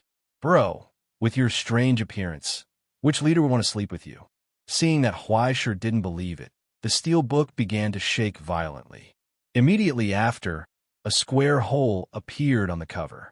The corners of Huaisher's eyes suddenly twitched violently. You're really well prepared. He was already prepared to get the fragment of the kingdom of heaven, but he didn't expect to find such a self-aware and immoral fellow. He wouldn't abandon this book here just because he disliked its chatterbox. Anyway, retrieving the fragment of the kingdom of heaven would also bring him benefits. Moreover, this place looked like a prison. If he left it here, it might really go crazy. Huaisher could empathize with it and understand its pain. Anyone who encountered this kind of situation where they were thrown into a prison and no one cared about them after they opened their eyes and gained self-awareness would not have a good time. If it were Huaisher himself, he might have already torn himself into a few pages and played games with everyone after splitting up. This wasn't the Night of the Witch, where he could activate the acceleration gear. 100,000 years of time was only 1 or 2 months, and the real time was only a short 8 hours. After surviving alone for so many years, it was only a brainless chatterbox that was a little non-mainstream. It could already be called an iron will. But the problem was, at this moment, Huaisher was only in the thin dreamscape of the Stellaris, entering the illusion outlined by the last remnants of Osiris's origin substance. Only his consciousness passed through the network cable and came to this chat room. He couldn't summon the Book of Destiny at all, let alone take anything away from here. After understanding the situation, Huaisher and the fragment could only look at each other. After a long silence, a line of incredulous handwriting appeared on the cover of the fragment. Why are you so weak? Huaisher was speechless. He clasped his hands together and said, Indeed, I overestimated my strength. Brother Fragment, such a treasure of heaven and earth like you must belong to the virtuous. I'll take my leave.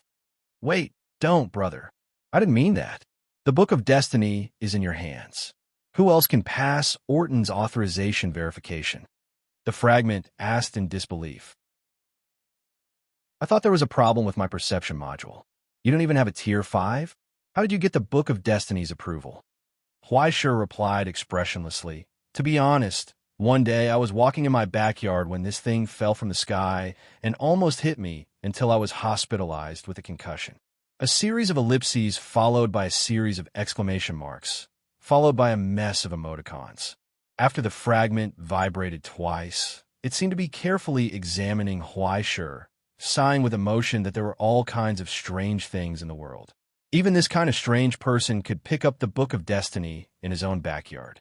If Huaisher reached Tier 5, he could directly use the Book of Destiny to be crowned and become the guardian of heaven. As long as his will reached, he could open a path to heaven at any time, allowing him to ascend directly on the spot. It didn't even consider the possibility that Huaisher was still a newbie.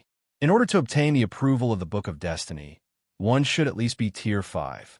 Otherwise, if his life wasn't tough enough, he would have been destroyed by the great creation that entrusted the fate of the entire utopia to him. To the outside world, it should be that a Book of Destiny fell from the sky and landed on Huaisher's body. However, Huaisher's life was as thin as paper, and he was actually smashed to death by this divine artifact. At this time, a Tier 1 Ascendant passing by saw this book and determined that it was not an ordinary item. After picking it up, he sighed with emotion. Then, he had a myocardial infarction and died. When the Tier 2 Ascendant saw this, he was shocked and died from stroke. Next, let alone Stage 3 or Stage 4, without the permission of the Heavenly Kingdom's lineage master, even a natural enemy would accidentally slip and sink to the bottom of the abyss if they got hold of this thing. Not everyone was as lucky as that bastard, Zhu Hai, to be able to climb back up after courting death by jumping off the cliff. However, What made it incredulous was that the Book of Destiny had actually appeared in Huaishi's hands. Moreover, it had actually acknowledged his identity without any authority and handed over control to it. This didn't make sense.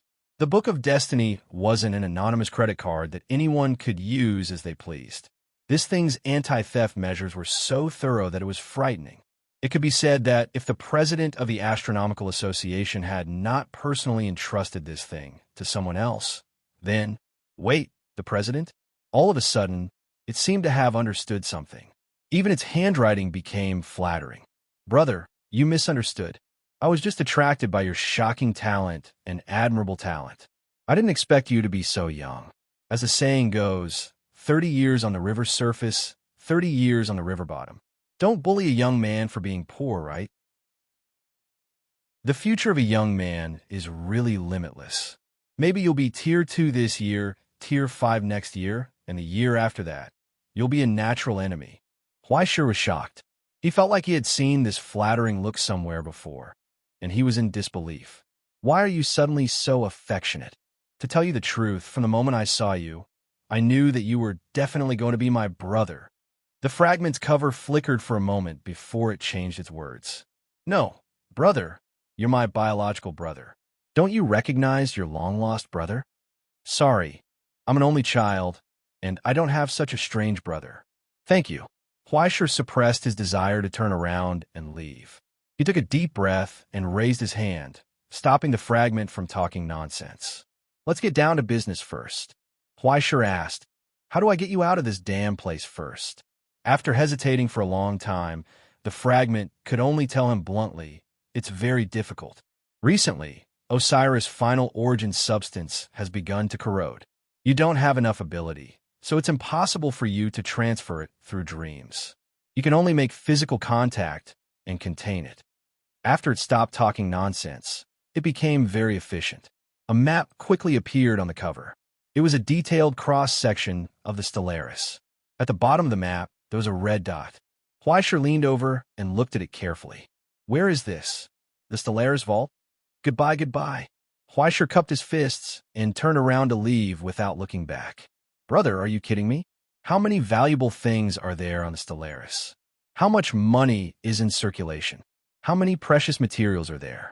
How many ascenders are there? How many Tier 4 people are there? Let alone Tier 4. There are even Tier 5. That's not how you play the game. I'm just a Tier 2 newbie who hasn't even graduated yet. How am I supposed to fight them? Even if you want to die, that's not the way to do it. Chapter 402. Bro, don't go. Listen to me. Listen to me. The fragment frantically sent out an invisible force, trying to grab him. It's not the vault, it's under the vault. The power room under the vault. I was locked in the cabinet by those stupid alchemists as a spare part for the auxiliary engine. That's not easy, okay? Huaishi glared. The power room is probably even more heavily guarded than the vault. You're trying to kill me. The Stellaris was not an ordinary train, but even if it was an ordinary train, there was no reason for tourists to run to the power unit of the locomotive to play.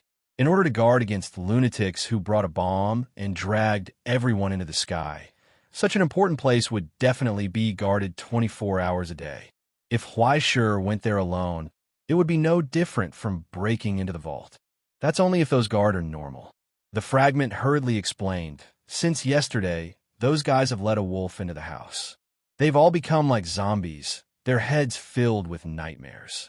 Otherwise, this place wouldn't have become like this. Bro, what's wrong with you? Don't go. Wait. Its handwriting was getting more and more hurried. This was because Huaishi's body was gradually becoming illusory. The illusion of the dreamcatcher appeared behind him. Then his consciousness was pulled back to his body by some kind of force. Seeing countless words flash across the fragment's cover, Huaishi, who was in the air, could not help but sigh. I'll work hard, okay? You'd better not have too much hope. He paused and said, And what? The fragment was overjoyed. Bro, just tell me. Your name. Huaishi asked. You have to tell me your name, right? In a short silence, the fragment seemed to be stunned. Just as the scholar poem was about to dissipate, a hoarse whisper sounded in his ears, carrying a deep sense of melancholy and sorrow. Beelzebub, it said, just call me Beelzebub. Huaishi's figure suddenly shook and disappeared in the air. With his last glance, he finally saw the true cover of the steel book under the countless specks of light. Lord of the Flies. Huaishi opened his eyes and panted violently. He could feel sweat dripping down his back. Why am I so tired? What do you think the dream catcher's power comes from? Could it be that there was an unplugged computer? We're using your origin substance. How can you not be tired? The crow rolled its eyes at him. It raised its wings and carefully lifted the dream catcher from the bedside. It roughly stuffed it into an iron box. Fasten the lid. The dream catcher net, which had originally looked extremely exquisite, was now covered in dust and was abnormally damaged. When Huaishi's authority card was shaken off, the hideous flesh hidden behind it was revealed. At some point in time, strands of purplish-red flesh had entangled themselves on the dreamcatcher net, forming a layer of broken membrane-like substance. Through the uneven flesh membrane, one could almost see the greedy eyes that were constantly moving behind it. Huaishi sucked in a breath of cold air. If it weren't for it, you would have been eroded by the power of corruption in that dream, right? The crow turned around and asked, So, did you get anything? Huaishi took out the Book of Destiny and threw it over. In any case, everything he experienced would appear in the record. He couldn't be bothered to recount it verbally in case he missed something. Lord of the Flies? After knowing the true form of the fragment, Crow could not help but sigh. It's normal for Faust and Moby Dick to have self-awareness, since they were born with a strong foundation. I didn't expect it to be able to stand at the same height as them with its eyes. It's really not easy. Is it very difficult? Do you think it's easy for a child who was born with developmental disabilities to enter the national team and participate in the Olympics through his own efforts? Even if there's still a gap between their standards, this obsession and determination far surpasses other existences. The crow praised. In the utopia, the relationship between the members and the record isn't as simple as user and user, but partners who can rely on each other and entrust their souls to each other. In the end, the person called Orton also chose to entrust all his origin substance and soul to it, even giving up all hope of survival so that it could continue to exist. Huaishi was a little surprised. I thought that after being in prison for so many years, it would have a big problem with Orton giving it self-awareness. If it really hated Orton, why would it work so hard to maintain the existence of that dream for so many years? To it, that's the last treasure left behind by Orton. The crow shook his head and sighed. Unfortunately, if you were a Tier 5, you could directly save Orton's last dream in the kingdom of heaven. Sister, I know I'm not capable enough, but at least you have to understand that I only became an ascendant this summer. It's not even the new year yet. Huaishi widened his eyes and raised 5 fingers. It's already very difficult to become a Tier 2 in 5 months. You can't expect me to become a natural enemy after sleeping, right? Your future is bright. Work hard, young man. The crow glanced at him with a half smile and did not laugh at him anymore. Instead, he focused on reading the last record in the Book of Destiny. It was about Beelzebub's description of the Watchers. After comparing it with the abnormalities of the Dreamcatcher, he could confirm it without any surprise. As expected, I guessed correctly. This should be the work of the Fine Night Society. The crow sneered. They're the little bitch who wants to steal the car. Who's the Fine Night Society? Huaishi looked at her blankly. The gray-clothed man had mentioned this name before, but Huaishi did not have a deep impression of it. The crow was shocked and looked back at him in astonishment. How come you don't even know this? Don't tell me you haven't even read the present Realm Wanted list that the Astronomy Society gave you? Ahem, it's a long story. Huaishi looked away awkwardly. Didn't the game Birth in Progress just come out recently? I've been a bit busy. However, now that the crow mentioned it, he seemed to have some impression of it. He had indeed seen this name in the list before. It should be in the category of the Abyss sect. However, there were too many names in this category, and the group of scammers was not very creative. They just used the same few words back and forth. At most, they would change the order. This was especially true for people like the rancher who liked to use alternate accounts and had many henchmen. He even liked to take over a magpie's nest and disguise himself as a doll. There were more than 1,800 sects that were suspected to be related to the rancher alone, and there were more than 600 medium-sized sects directly under the rancher. These sects were spread all over the world, including the borders of the present realm and even hell. Sometimes, even if these sects had the same name, they would point to different organizations and groups in hell at different times and places. If you want to ask Huaishur to remember all of them, I think you're making things difficult for me. Lu Peppa of the Huai Sea. Sorry, I don't seem to remember anything other than the rancher. Forget it. The crow shook his head helplessly. Speaking of which, the Finite Society's backer is also related to the rancher. The object of their worship is the rancher's cheap asterisk and birth machine, that lucky player with no ability and no brain. Queen of Rotten Dreams. At the mention of this name, the crow's tone became mocking. Although that's the case, that bitch is still ruler blessed by the abyss. Even if she is the most embarrassing one, she is still a ruler. Her ability cannot be underestimated. It seems that she has now suffered the consequences of her own actions. It was rare for the crow to reveal an undisguised disgust and contempt. This made Huaishur very curious. Do you have a grudge against her? No. To be honest, I've never even seen her before, nor do I have any dealings with her. I just purely hate those who make up the numbers. The crow paused for a moment and asked, if you were a self-reliant, confident, and beautiful big sister, would you admire an ugly, fat, and black bitch who only knows how to sell beeps? Okay, I understand. Huaishur nodded without hesitation. In fact, he did not understand at all, but it was the right time to agree. He could not show the slightest bit of doubt towards her words, especially the parts she used to describe herself. But when he thought of the enemy being the Queen of Rotten Dreams, Huaishur felt a toothache.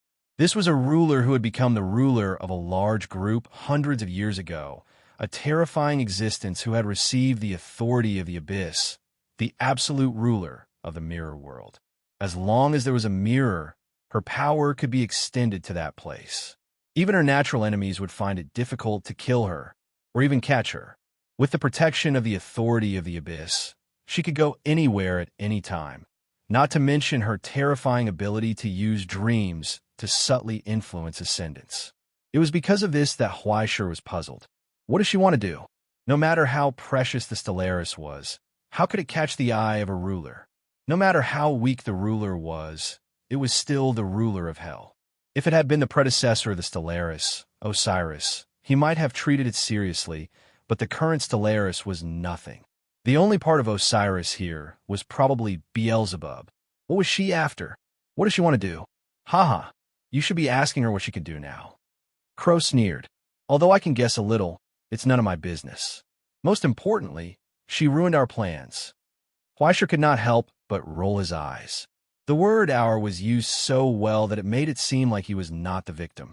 Anyway, that bitch who can't do anything right really pissed me off this time. Crow angrily walked around the table a few times with its little wings on its back.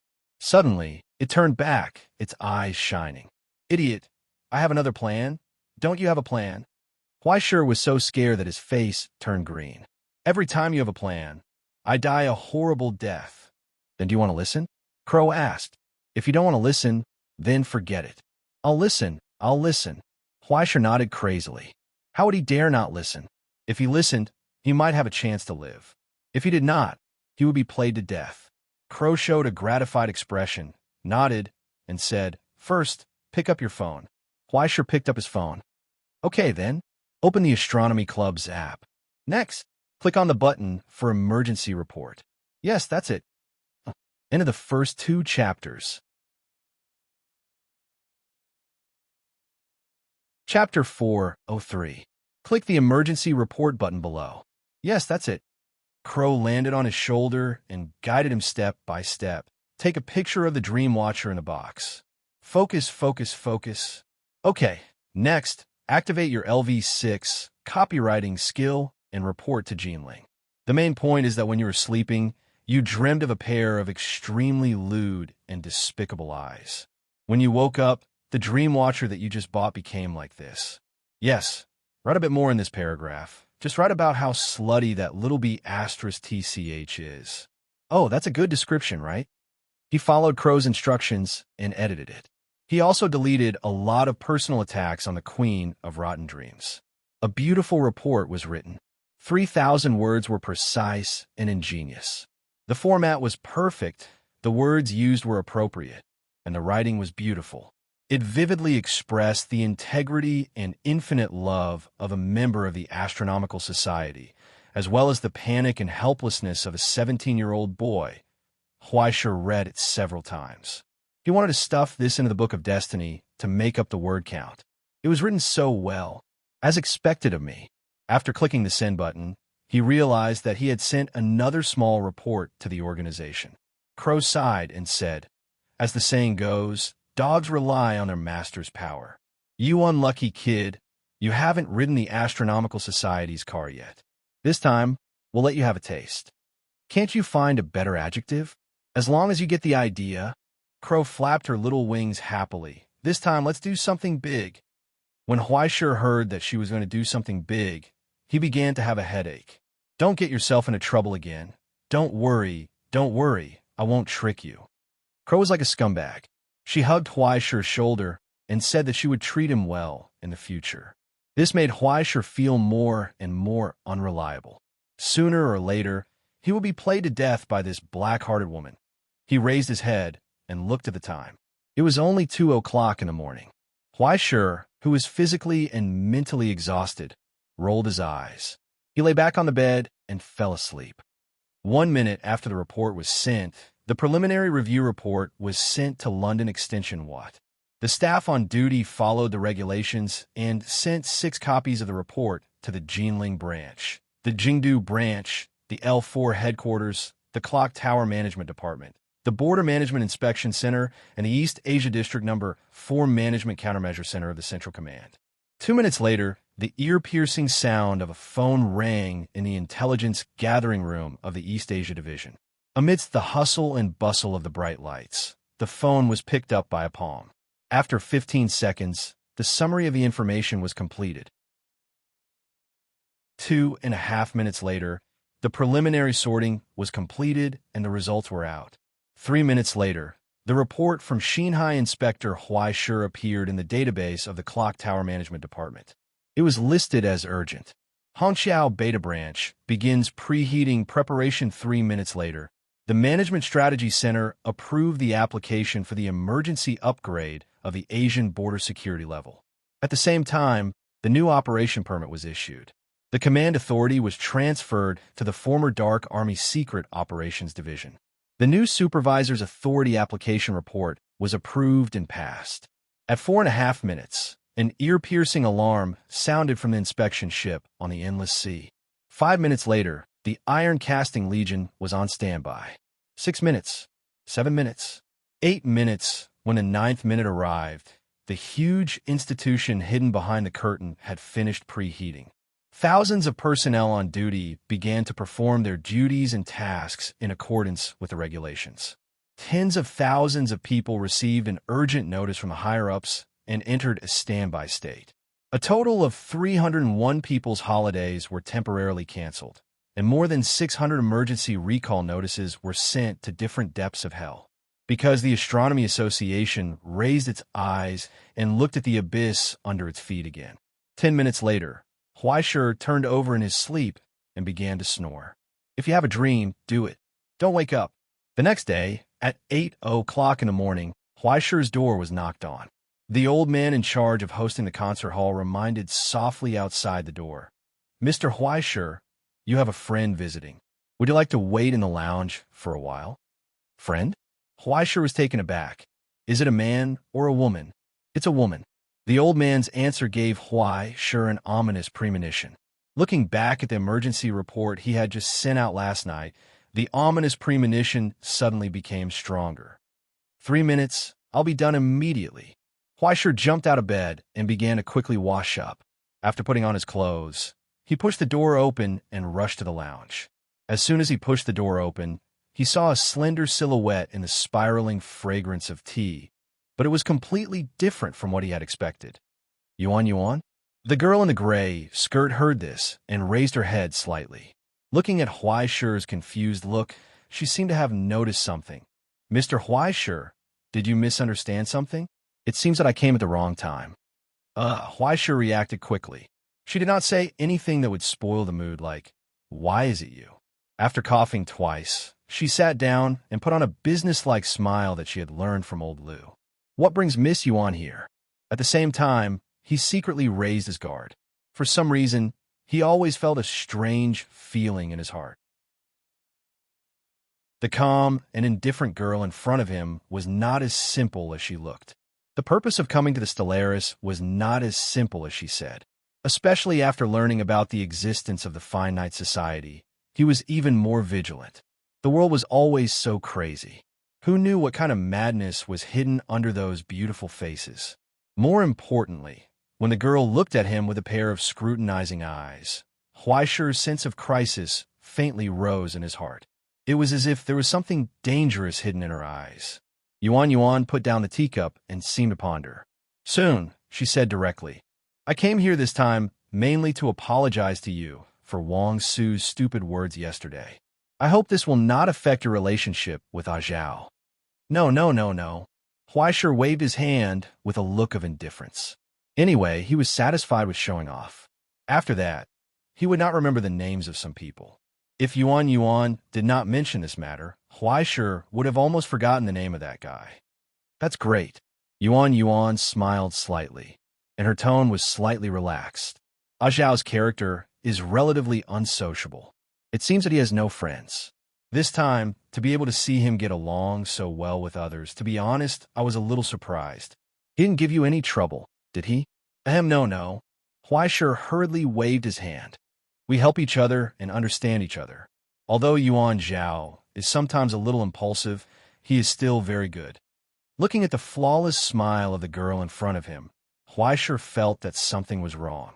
Why was the conversation between the two full of déjà vu, like parents meeting in front of the school gate? Speaking of which, aren't you only a year older than Yuan Zhao? You're only 16 now.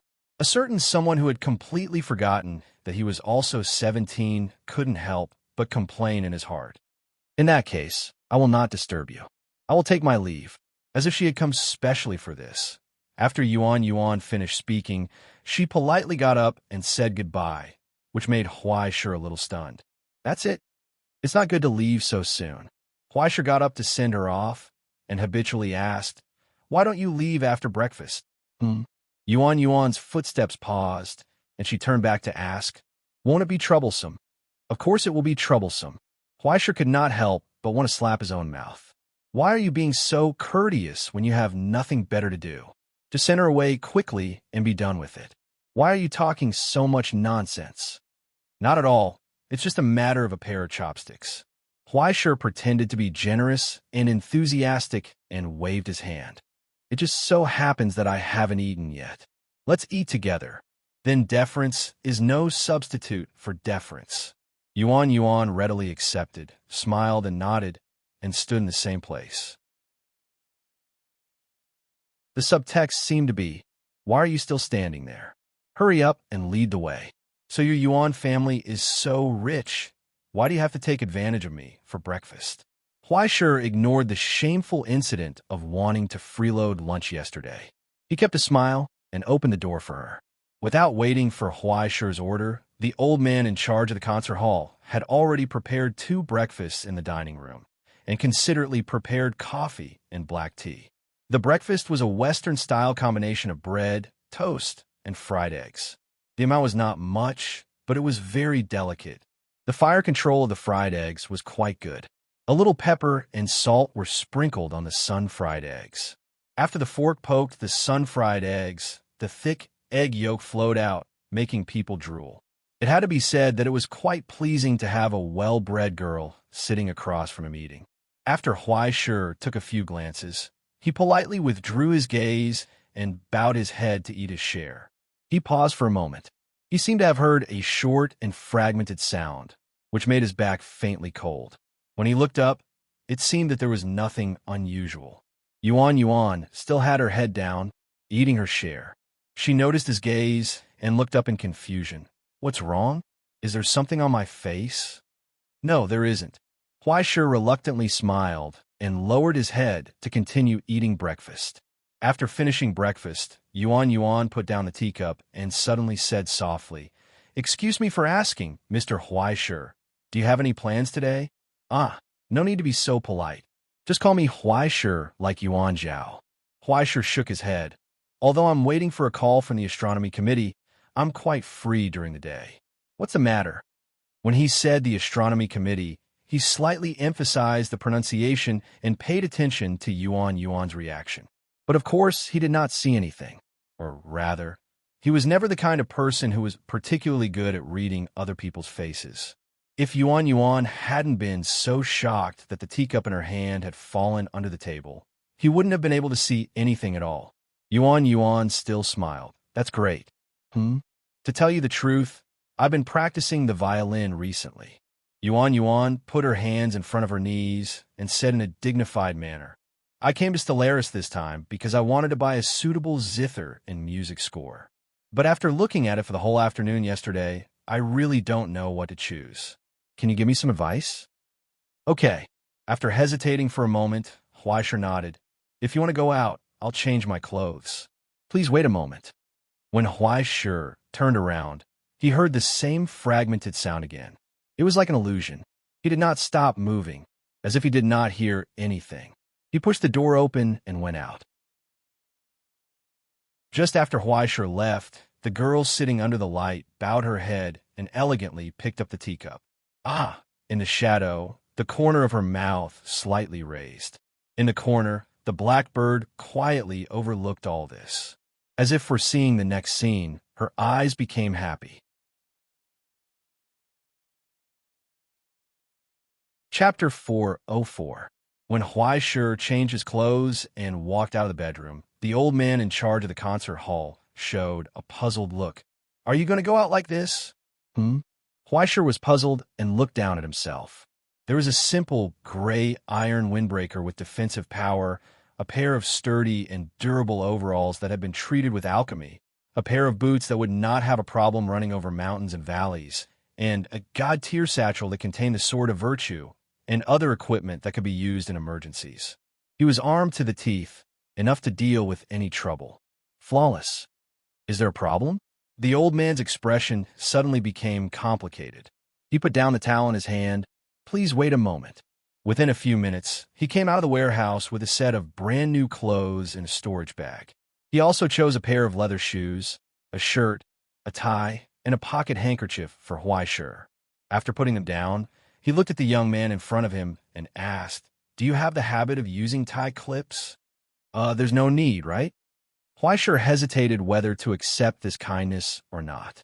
He waved his hand and said, "To be honest, I'm already very satisfied to be able to live here for free. I don't need anything else. But these are all within the scope of the membership service." The old man asked doubtfully, and immediately understood. "If you don't feel that these don't match your identity, I can contact the tailor shop later to provide you with an exclusive customization service." No. I just feel that one-sided demand is not a normal relationship." Huaisher waved his hand and said seriously, "If I can pay, I'll feel much better." The old man was silent for a moment. "I understand the problem." He suddenly laughed and asked seriously, "You're now a rather successful ascender. You've made a name for yourself. But will you consider giving up the time and love to invest in music?" Huaisher shook his head as a matter of course. "Then music will not give up on you." The old man put the clothes in his hand and said seriously, "This hospitality comes from your heartfelt love for art, regardless of anything else. This is a small reward for your passion for art. You deserve it, and you deserve to enjoy such honor." As he spoke, the old man representing the Hell United Music Association placed his hand on his chest and bowed. He calmly said, "Unless you abandon all of this one day, we will never leave you." After a long silence, Huaisher couldn't help but laugh. Is this a blessing or a curse of art? It's just an insignificant reception. The old man took a step back and left respectfully. Huaisher turned around and looked at the low-key and solemn formal attire on the table. After a long time, he couldn't help but shrug and change into a new set of clothes. He looked at himself in the mirror. In the mirror, the handsome young man in formal attire grinned at him, revealing a smile. It looked pleasing to the eye. "Sorry to keep you waiting." Huaisher pushed open the door to the lounge and nodded to the girl inside. "Miss Yuan, can we set off now?" When Yuan looked up and saw the new Huaisher in front of her, she was stunned for a moment. She didn't react in front of the standard business smile of old Liu. After a long time, she noticed her absent-mindedness. "Just call me Yuan." She hid a flash of emotion and said politely. Just as he was going out, Huaisher heard a small sound behind him again. This time, it seemed to be closer. "Where's Yuan Zhao?" he asked casually. "He didn't come? He seemed to be staying up late playing games last night, and then suddenly caught a cold. Now he's lying in the hotel and sleeping." Yuan shook her head regretfully. "He doesn't want to get up no matter how I call him." "Is that so?" Huaisher nodded absent-mindedly. Her heart sank as she recalled the call she had made to Yuan Zhao that hadn't been picked up. But at the same time, although he didn't know what Yuan was planning, he actually began to look forward to it. We'll be waiting for him outside. Today's Stellaris seemed to be different from yesterday. It was still bustling with noise and excitement, but there were more trained policemen in black on the streets with cold expressions. They didn't hide their vigilance at all, and their cold eyes swept across the faces of the passengers. There were also more security and scanning equipment. Under the surveillance cameras everywhere, the originally happy and relaxed passengers couldn't help but feel depressed. "What's wrong?" Huaisher looked at those people in confusion. "It should be about what happened last night." Beside him, Yuan said, "I heard that a lot of people had nightmares last night. It seemed to be some kind of curse. Even the management of the train wasn't spared." "Mr. Huaisher, did you rest well?" "I slept very well. I didn't have any dreams. When I opened my eyes, it was already morning." Huaisher replied, "Maybe it's because I bought the dream catcher during the day yesterday, so no nightmares disturb me." "Miss Yuan, what about you?" "I didn't sleep much." Yuan shook her head. "I can't sleep well outside. I only slept for a while when it was almost morning. If it's convenient, let's buy 2 more dream catchers later. I hope it will work." "Okay, but I don't remember where the stall was yesterday. Let's try our luck." Huaisher considerately asked, "Do you need to find a place to rest for a while?" "No, let's go." Yuan quickened her pace and led the way. The place they were going to was not far. They only went up 1 floor, and it was on a rather bustling street. Outside the quaint shop, there was already a store manager waiting in front. "Welcome again, Miss Yuan." The manager nodded and smiled politely. "The violins you named yesterday have just been delivered to the shop. Would you like to see them now?" "Of course. Thank you." Yuan nodded and walked into the shop behind the door. The moment he stepped into the shop, Huaisher felt several eyes vaguely looking at him. When he looked around, the people dressed as shop assistants quickly withdrew their gazes.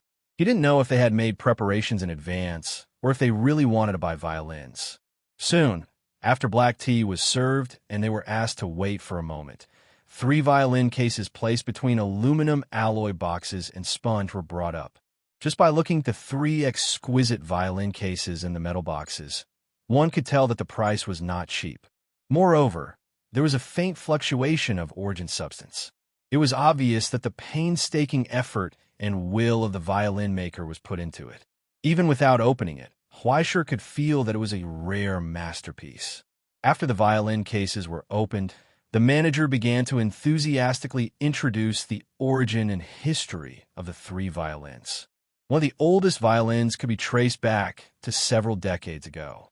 After such a long time, there was still no visible damage.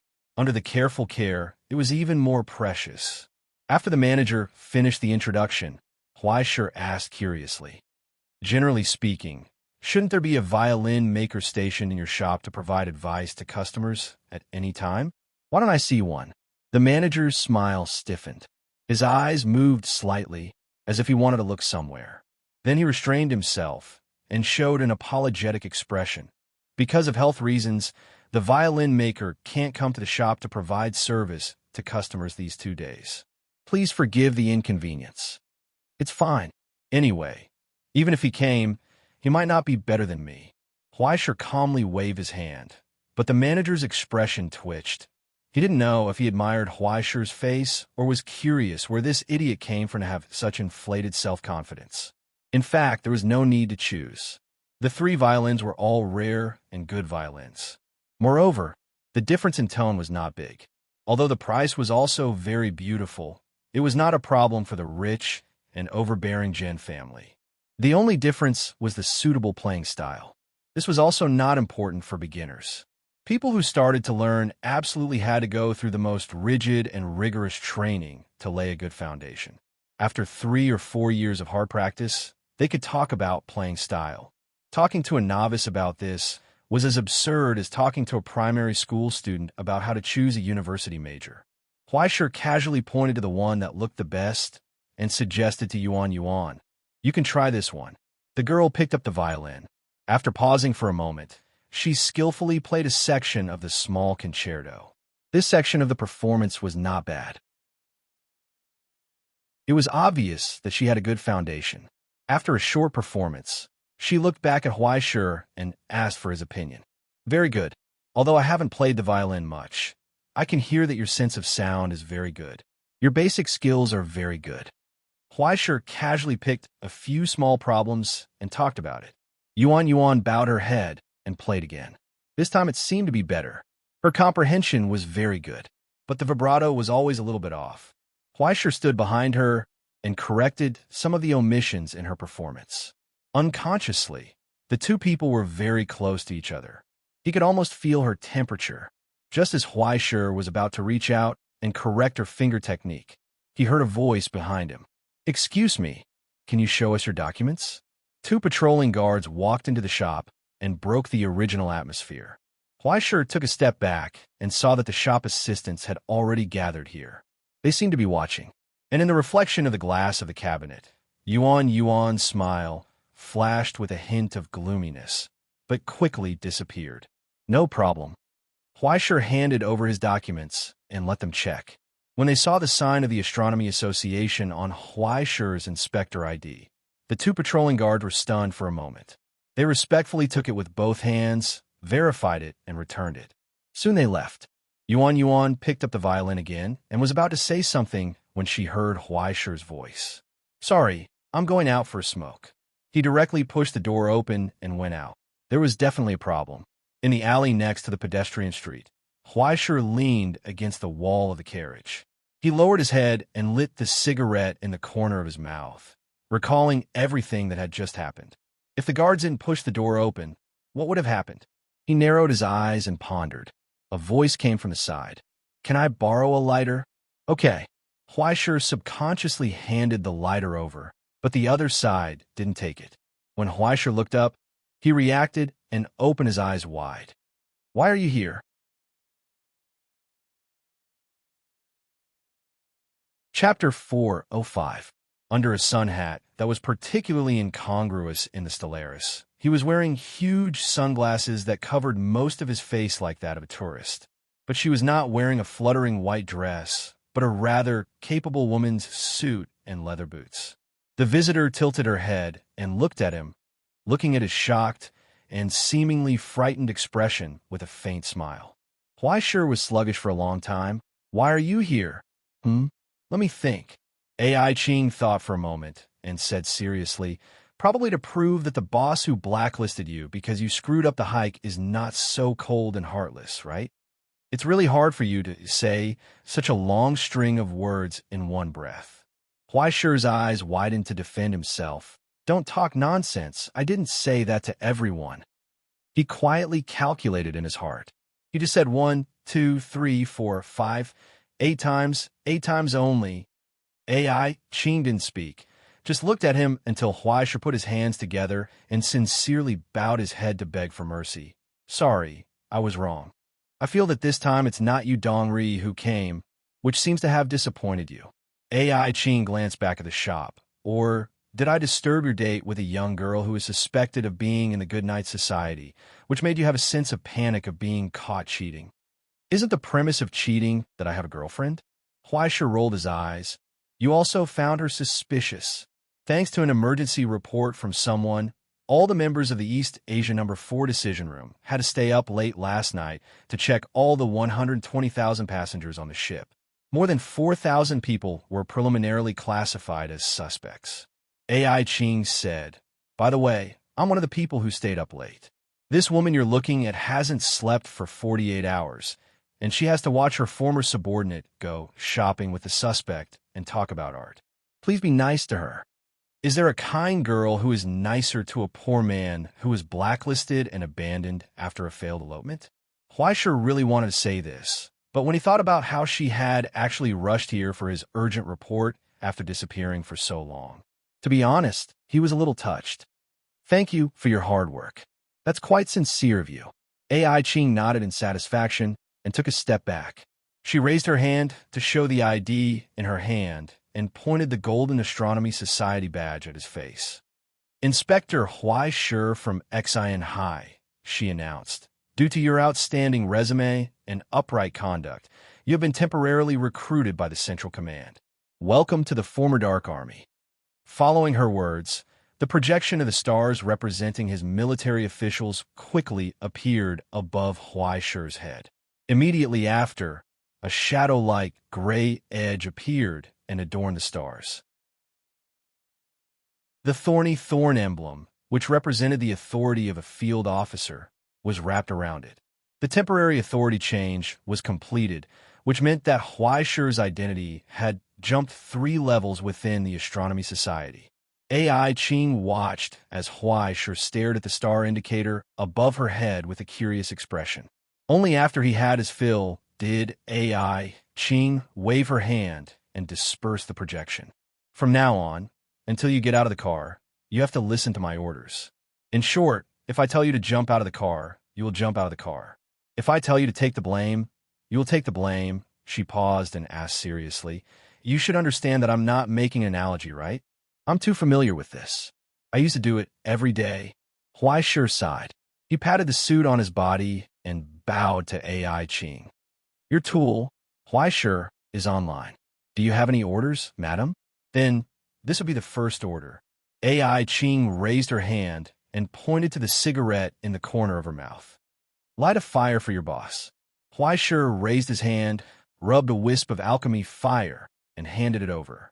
AI Ching lowered her head slightly, leaned forward, and took a deep breath. The spiraling smoke blurred her face. "Welcome back." Huaisha couldn't help but laugh. Only now did he feel that AI Ching was close to him. AI Ching shook her head. "I'm just passing by. Don't be happy too early. What's the specific task? Do what you're supposed to do. Act as yourself and listen to the command when necessary. The work content is the same as before. Be a qualified target." She took out a box from her pocket and threw it over. "Take this." "What's this?" Huaisha asked casually. "Is this a special product for me? Where did this love token come from? Or is an engagement ring from someone who has a conscience? Isn't our relationship a bit too fast? I'm only 17. I haven't reached the legal age yet. Should we start by holding hands?" Through the sunglasses, he could feel AI Ching's gaze that said, "Son, the whole family is disappointed in you. It's just a Bluetooth headset. Don't think too much, okay?" The box was opened. Inside was a piece of mechanical creation the size of a pinky nail. It was just enough to stick in a Huaisha's ear without attracting attention. After seeing Huaisha put it on, AI Ching nodded in satisfaction. "Very good. Now, if you can't control your mouth, I can blow up the bomb in your ear along with your head. It's almost time. You should go back. Next, continue shopping with the suspect." She turned around and waved her hand. "Don't worry. Use your cowherd instincts. I have confidence in you." "What about you?" Huaisha asked. "I still have things to do. See you tonight." She walked out the alley. Her figure blurred for a moment and disappeared into the crowd on the street. It was as if she had never been there. Only Huaisha stood in the alley with a deep face, lost in thought. Was he going to start doing illegal business under the orders of the emperor? 3 minutes later. Thank you for your guidance. In front of the shop, Yuan, who was carrying a piano case, nodded to Huaishir and said goodbye. Since I have bought the piano, I won't waste your time. Huh? You're leaving? Huaishir was stunned for a long time.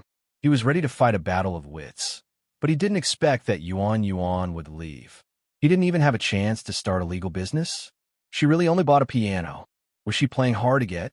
You're underestimating me, Yuan. A true Saint Seiya would never be fooled twice. Although he thought so, he couldn't help but politely say, Do you want me to send you back? No. Uncle Ping has already come to pick me up. Yuan nodded and looked at the old servant waiting at the corner of the street not far away. She nodded to Huaishir and said goodbye. Thank you for your help. Let's say goodbye.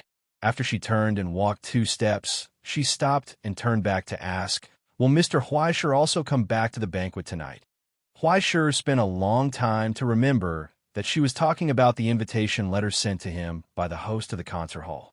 It seemed that the organizers had specially organized a banquet for the luxury cabin passengers with status on the Stellaris. Originally, he would never miss such an opportunity to eat and drink for free. But after the incident with the Fine Night Society and the Queen of Rotten Dreams, his heart was filled with worries about the safety of the present and the safety of the world. He was not in the mood to eat and drink. Maybe, he replied ambiguously. There may be other things at that time. Then I look forward to seeing you again. The girl in the gray skirt nodded and said goodbye, then turned and left.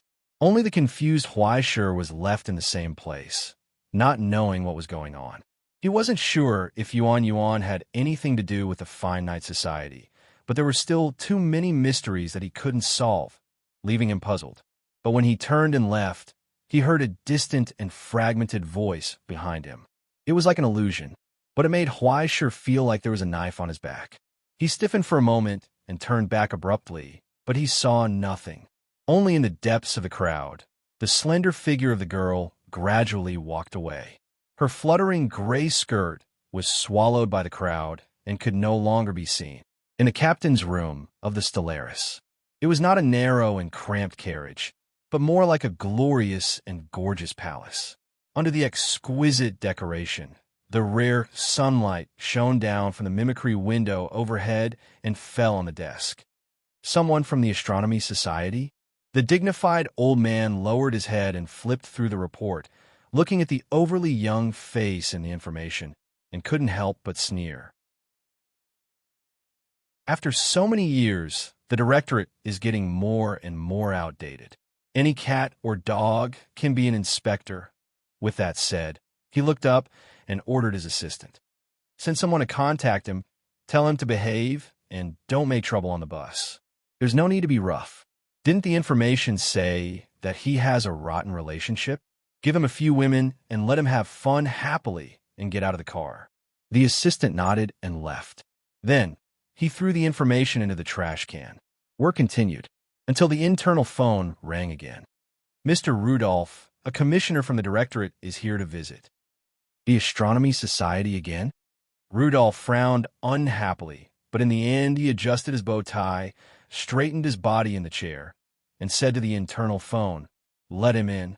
Shall I prepare tea for you, Mr. Rudolph? No need. The old captain shook his head. I'm afraid that the person who comes is not someone who can be satisfied with tea. Just don't let anyone disturb us. The internal phone call was hung up. Not long after, there was a knock on the door. After Rudolph invited the person to come in, it wasn't a stern-looking middle-aged man who pushed the door open. Instead, it was a woman who looked younger than Rudolph had expected. Only when he took off his sightseeing sunglasses did his sharp eyes give off the feeling of a commissioner of the Directorate of Administration. Unfortunately, she was still too young. In this day and age, any random person could criticize his work. When he thought of the pests on the bus who came to play with women, he became even more unhappy. He was afraid that this person was not friendly. Good afternoon, Mr. Rudolph. The young woman greeted politely. I hope my arrival did not disturb your afternoon tea time. Please sit down, madam. Rudolph pondered for a moment and said, I believe your purpose is not as simple as afternoon tea, right? Since you asked so directly, I will not beat around the bush. AI Ching sat in the chair and said seriously, "In short, I need your cooperation to perform a search mission on the train." "Sorry." Rudolph shook his head and flatly refused. "That's impossible."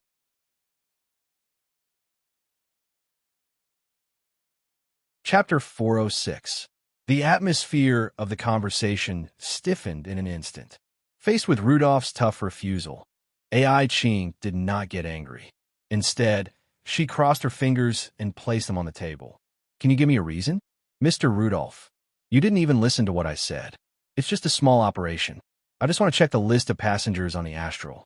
It shouldn't be difficult for you, right? This is the private property of the Fred family, madam." Rudolph frowned and replied unhappily, "The Astronomy Society has no law enforcement authority on the Astral. We won't let our guests be disturbed because of some groundless problem." AI Ching was silent for a moment, then suddenly asked, "What if I insist?" "Then I'll insist." Rudolph said indifferently, "It's my duty. Please forgive me. Perhaps the Astronomy Society's tiger skin would be useful in other places, but it would not work on the Astral." The Astral itself was inextricably linked to the Astronomy Society. If there were no high-level connections, how could they get the heritage of the Utopia and install Osiris's auxiliary engine in their car? Although the ancient group was operating on behalf of the Astral, its true owner was the Fred family, a pure-blood lord in the Aegean Sea region of Rome. If the world of the Ascended had a social structure, then these families, who had been involved in the Astronomy Society since its inception, would undoubtedly be at the top. They were known as purebloods, inheriting the holy name of their ancestors. Every member of the Orthodox lineage, even in the embryo, inherited the blood of the Ascended from their ancestors and part of the source substance of the high-level stigmata. A family had a complete path of ascension that was absolutely compatible with their bloodline. In addition to huge wealth and influence, they even had a large border as their private territory. The head of the Fred family, the Howler of this generation, was not only a noble member of the Roman Senate, but he was also a level 5 ascended at the top of the Sea Emperor path, known as the Endless Sea Abyss. Only under the operation of him and a few other pure-blooded families could they win the investment from the Aeon Group, turning the Astral into an annual event on the Endless Sea. It was precisely because of this freedom that even the Astronomical Society would not interfere with, that this place flourished and became an almost semi-public black market. Nowadays, who knew how many people who couldn't see the light of day were moving around here? If the police of the Astronomical Society were to randomly arrest and search people, not to mention whether they could continue next year, he wouldn't even know how to explain it to his master. In his opinion, this was just another attempt by the border administration to get involved in the affairs of Stellaris. No matter what, he would not give the Astronomical Society any leeway to interfere. Really? That's too bad. AI Ching sighed, but didn't say anything. She just stood up and said, "Then I can only hope that nothing bad will happen." In the silence, Rudolph slowly raised his eyes and suppressed his anger. "Little girl, are you threatening me?" "No, it's just a kind reminder." AI Ching answered calmly. Across the desk, she reached out her hand and waited for Rudolph's response. But Rudolph still sat on the desk indifferently, turning a blind eye to AI Ching's raised hand. He shook his head coldly and said, "You can leave." AI Ching didn't leave, just maintaining her original posture. She waited quietly. Even if Rudolph's eyes gradually became mocking, she still didn't withdraw her gaze. "Do you know, Mr. Rudolph, you have made several mistakes." AI Ching sighed softly. "But one of them can still be salvaged, such as now." She lowered her head and stared into the old man's eyes, telling him word by word, "As a commissioner of the Central Decision Room, I represent the Astronomical Society to come here, follow your etiquette, and talk to you. Then I should enjoy preferential treatment and your respect. You can be stingy with your tea, you can humiliate me, but you can't refuse the Astronomical Society's handshake. No one can." Rudolph's expression froze for a moment, but he was still cold and hard. "What if I say no?" "You can't say no, because you don't have the right." AI Ching looked at him with pity. "If you stay here today, and wait for me to take back my hand, then you know the Fred family you represent will no longer be a friend of the Astronomical Society. In the dead silence, Fred's expression changed. Even though he was extremely unwilling, he still slowly stood up under AI Ching's mocking gaze. He raised his hand in humiliation and shook her hand, then retracted it as soon as they touched. "You can leave," he said with a pale face. AI Ching shrugged, turned around, and pushed the door open. In the corridor outside the door, a man wearing a horse mask leaned against the wall, holding a cigarette in his hand. He was carelessly flicking the ash on the precious carpet under his feet. Under the watchful eyes of several guards, wisps of smoke curled up from the mouth and nose of the silicone horse mask, sometimes forming an F shape, sometimes a U shape, and sometimes a C shape. Seeing AI Ching come out, the last letter dissipated into the air. He turned around and asked curiously, "How was the talk, Sir Commander?" "Don't ask a question you already know the answer to." AI Ching reached out and took the bag in his hand. She took out a bottle of spray and carefully sprayed it on her hand. Then she wiped it twice with alcohol wipes in disgust. "Let's go," she said. "He's just an idiot who takes advantage of his seniority. He's not infected, so you don't need to clean him up." "That's good." Tony shook his hoarse face. "After all, these young men are watching me. I'm quite stressed. Goodbye, everyone." After saying goodbye politely, he threw the cigarette butt on the floor and left behind AI Ching. When they were out of the door, Tony asked casually, "You did it on purpose, didn't you?" "Huh?" AI Ching didn't seem to know what he was talking about. "You deliberately angered him, didn't you?" Tony said, "You didn't go head-to-head with the Fred family and fulfilled your duty. No matter what happens in the end, the old man will take all the blame. Not only did you complete your task, but you also gave the border administration a reason to intervene. Everyone wants to thank you." "You know what, Tony?" In front of him, AI Ching suddenly stopped in her tracks. "Among all the evil virtues, the most intolerable is stupidity. It's second only to thinking that you're smart. There are always people who think that because they have a powerful backer, they're a big shot. But in fact, they don't know anything about real power. They're so ignorant that it makes people laugh." Even if I have reminded him that I am a commissioner in the decision-making room of the directorate, he still tries to bury his head in defending his insignificant power and dignity, like a hen protecting her eggs. Until now, he doesn't even know why I am here, let alone what he is rejecting. She looked back at Tony and asked, "Do you think it's necessary to save such a person?" Tony just shrugged his shoulders and shook his head. There was no answer. He always felt that if he nodded in front of this black-hearted woman, she would definitely give him this difficult and honorable task. "Don't worry, it won't happen," AI Ching, who was walking in front of him, said without looking back, "because there's a more difficult task waiting for you. After all, compared to idiots, I prefer people who think they are smart." Tony's hoarse face suddenly froze. He felt annoyed and sad from the bottom of his heart. Why did he have to expose her for no reason? Was a lesson not enough?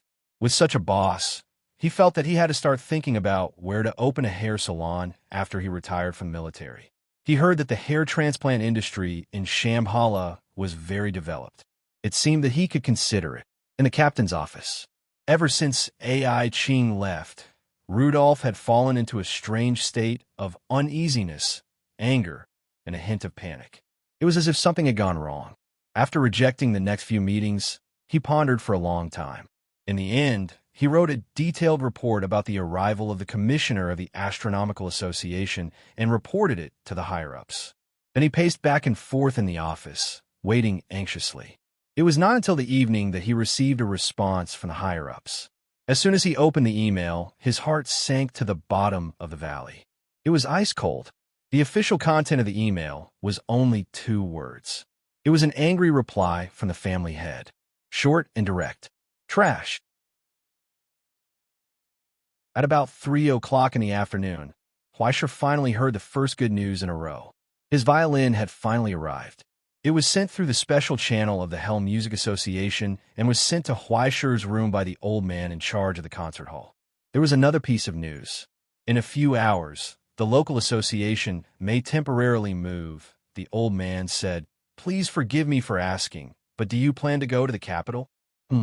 Hearing that the Hell Music Association was about to close, Huaisher quickly realized that these big organizations must have heard the news and were preparing to leave. No need. He shook his head and refused. After all, I'm still a member of the Astronomical Association. In that case, I wish you victory. After the old man smiled mysteriously, he respectfully left the room and closed the door for him. In the silence, only Huaisher and the violin case in front of him were left.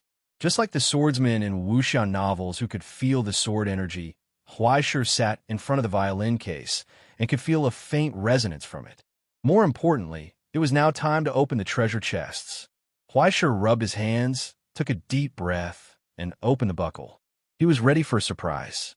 He didn't see any destructive golden light, not even a violin. He only saw another smaller violin case. Wow, Huaisher was dumbfounded. You're still playing with Russian dolls, aren't you? He reached out and opened the case inside the case. There was still a case. Huaisher opened it again. This time, the violin case was almost the size of a violin, but there was still a case inside. It was really a Russian doll. He suddenly became furious and tore open the last lock. He saw the case inside. The case was still a case. Finally, when he opened the palm-sized case, he saw a note on a black velvet cloth. I hope you'll be able to enjoy this surprise prepared for you. Surprise? Surprise my ass. He was surprised, but Huaisher didn't see what the surprise was. In the case, other than the note, there was only a heavy bracelet left. It's almost the end of the month. Please.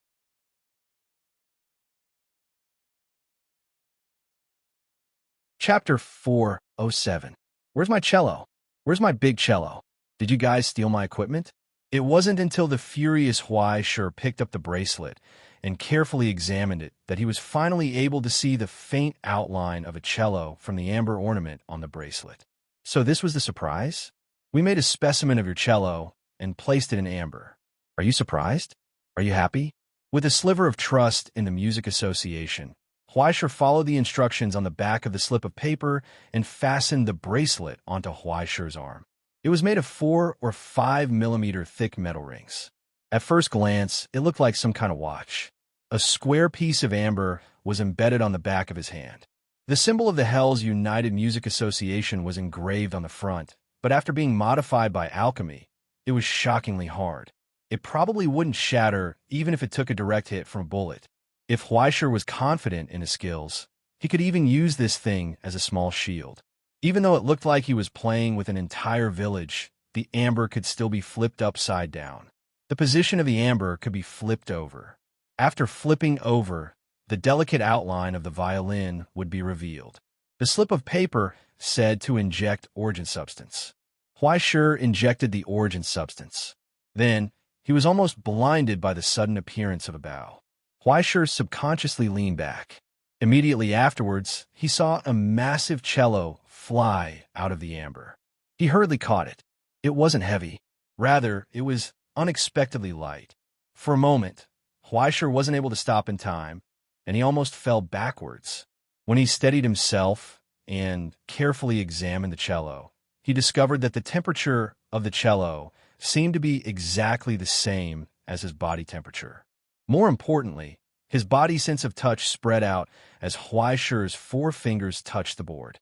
He could feel the low rhythm of the cello's breathing.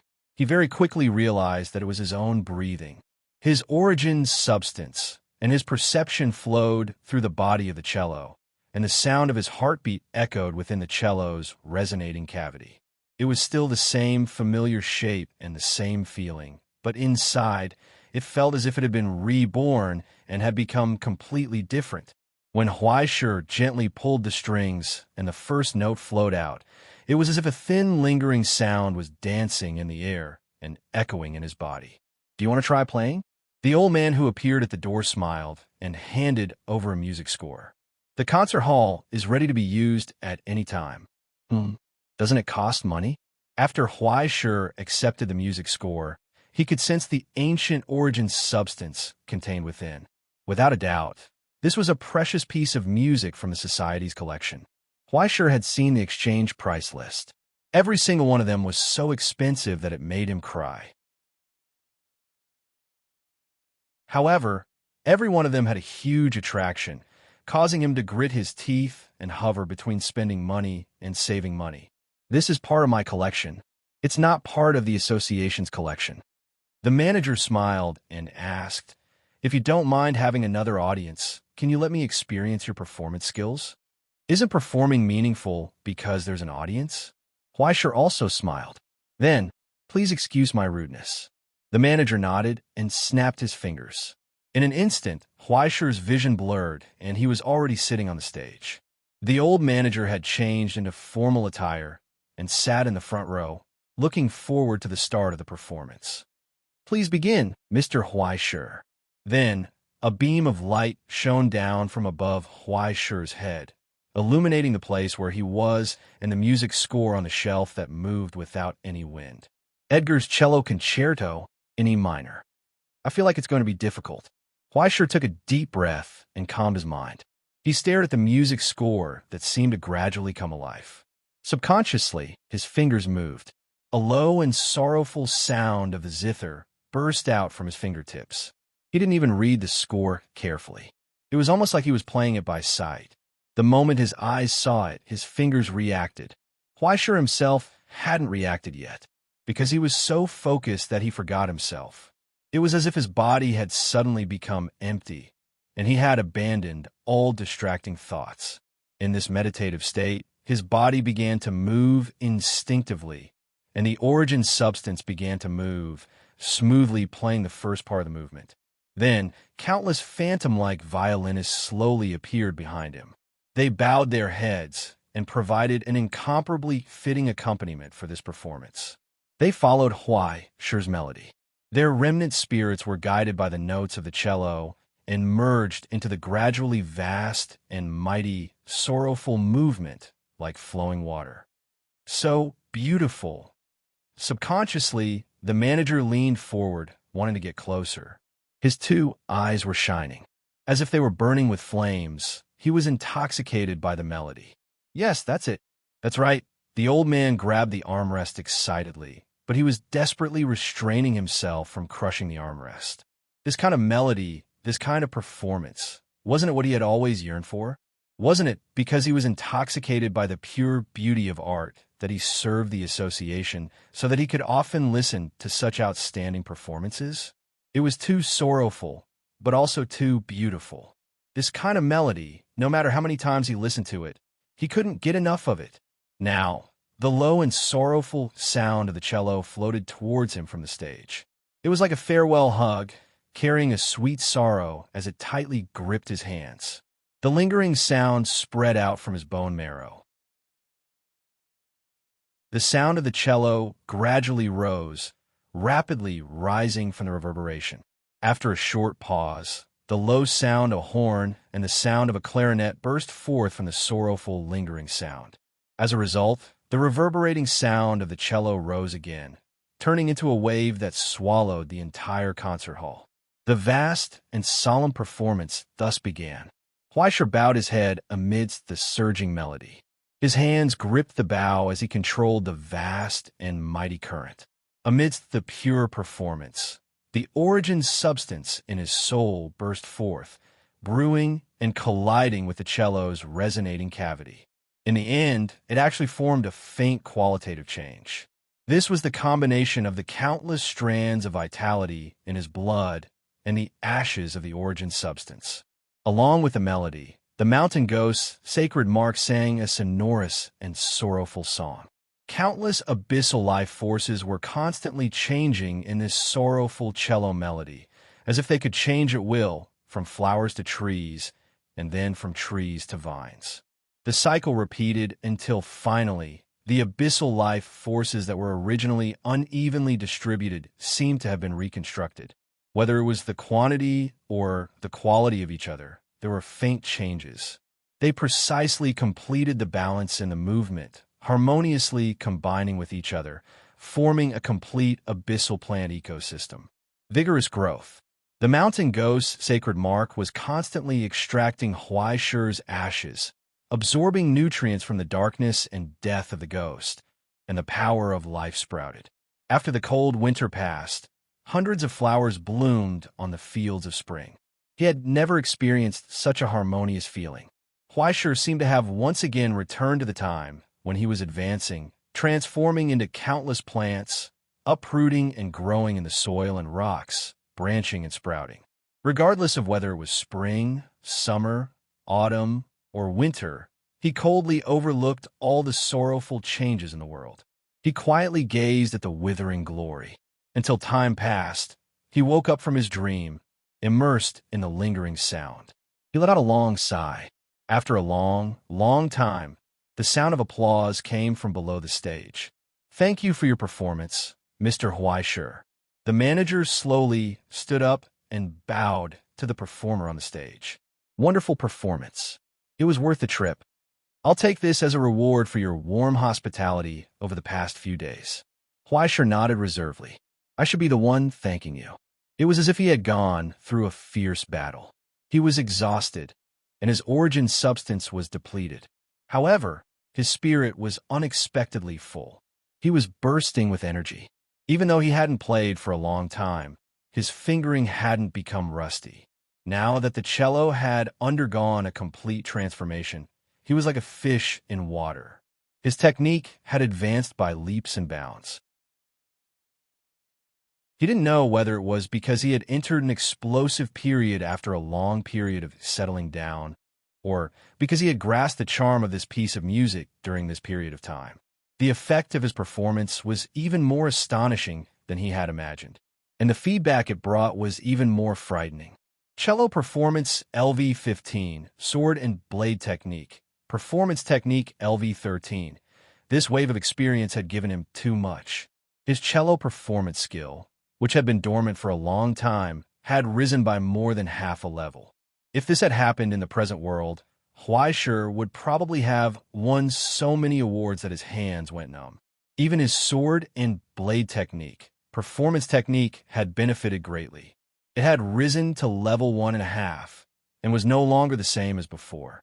Apart from his own comprehension, it was most likely the effect of this piece of music. A piece of music? A manuscript composed by a musician who had passed away.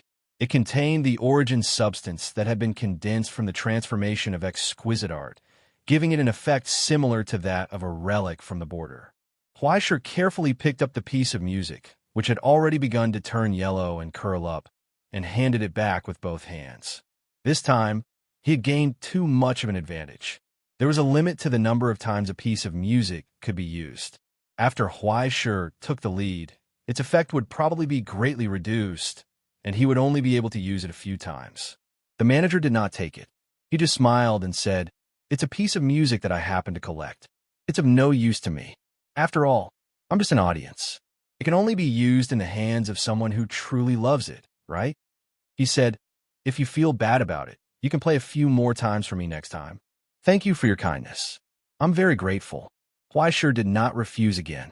He gratefully put away the piece of music. "You seem to have a few visitors." The manager looked back in the direction of the door. "It's inconvenient for me to disturb you for the rest of the time. I'll take my leave now." His figure slowly dissipated. Suddenly, Huaishir was back in the lounge again. There was a knock on the door. "I didn't interrupt your performance, did I?" A.I. Ching, who was outside the door, looked at his calm appearance. "You seem to have comprehended something new. It's just a little progress." Huaishir wanted to prop himself up, but his hands were weak. Only then did he feel weak and tired. A.I. Ching was not the only one who came. There were other guests who came with her. When Huaishir saw the horse-faced ascendant leaning against the wall, he suddenly realized, "Ah, you're not that fortune teller. Call me Tony, thank you." Like a barber at the village entrance, the long-lost member of the Iron Cast Army shook his limp horse face. He said to Huaishir, "I'm mainly here to be a tool this time. Please don't mind me." "Likewise, we're all tools." Huaishir nodded in agreement. "We're all tools. We must get along well later." A.I. Ching glanced at the two of them after they were done with their small talk. "Are you done catching up? It seems that I don't need to introduce you again. I'll give you a chance to exchange experiences later. Next, let's introduce the other helpers who came specially."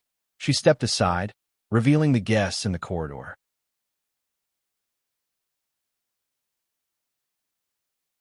Chapter 408. Other than Tony, there were 3 other people who came in with AI Ching. One of them was a young man wearing a loose t-shirt and jeans. His body was covered in chains, and he carried a toolbox with one hand. There was a faint smell of engine oil. His other hand was holding a phone, and he seemed to be focused on something. It was hard to tell if he was a rebellious young man or a skilled maintenance engineer. It was a mature woman in a black suit and skirt. Her hair was as red as fire, and her eyes were sharp. She smiled at Huai in a friendly manner. The last one was a middle-aged black man wearing loose sportswear and a pair of white sneakers. He looked like he had just returned from a morning run. The roots of his hair were faintly white, and it was impossible to tell his age. However, his pitch-black beard was long enough to hang in front of his chest, and it was finely braided with copper rings and bone beads. When he saw Huai, he subconsciously looked at Huai's hands. He was stunned when he saw Huai's slender fingers without any calluses or scars. Huai finally propped herself up and welcomed the arrival of her teammates. The first to be introduced was the young man. This is Mr. Fan from the Jinling branch. He's a level 4 ascendant in the Dongsha system. Can you introduce him in detail? The second half of the sentence was for the young man's opinion. It's fine.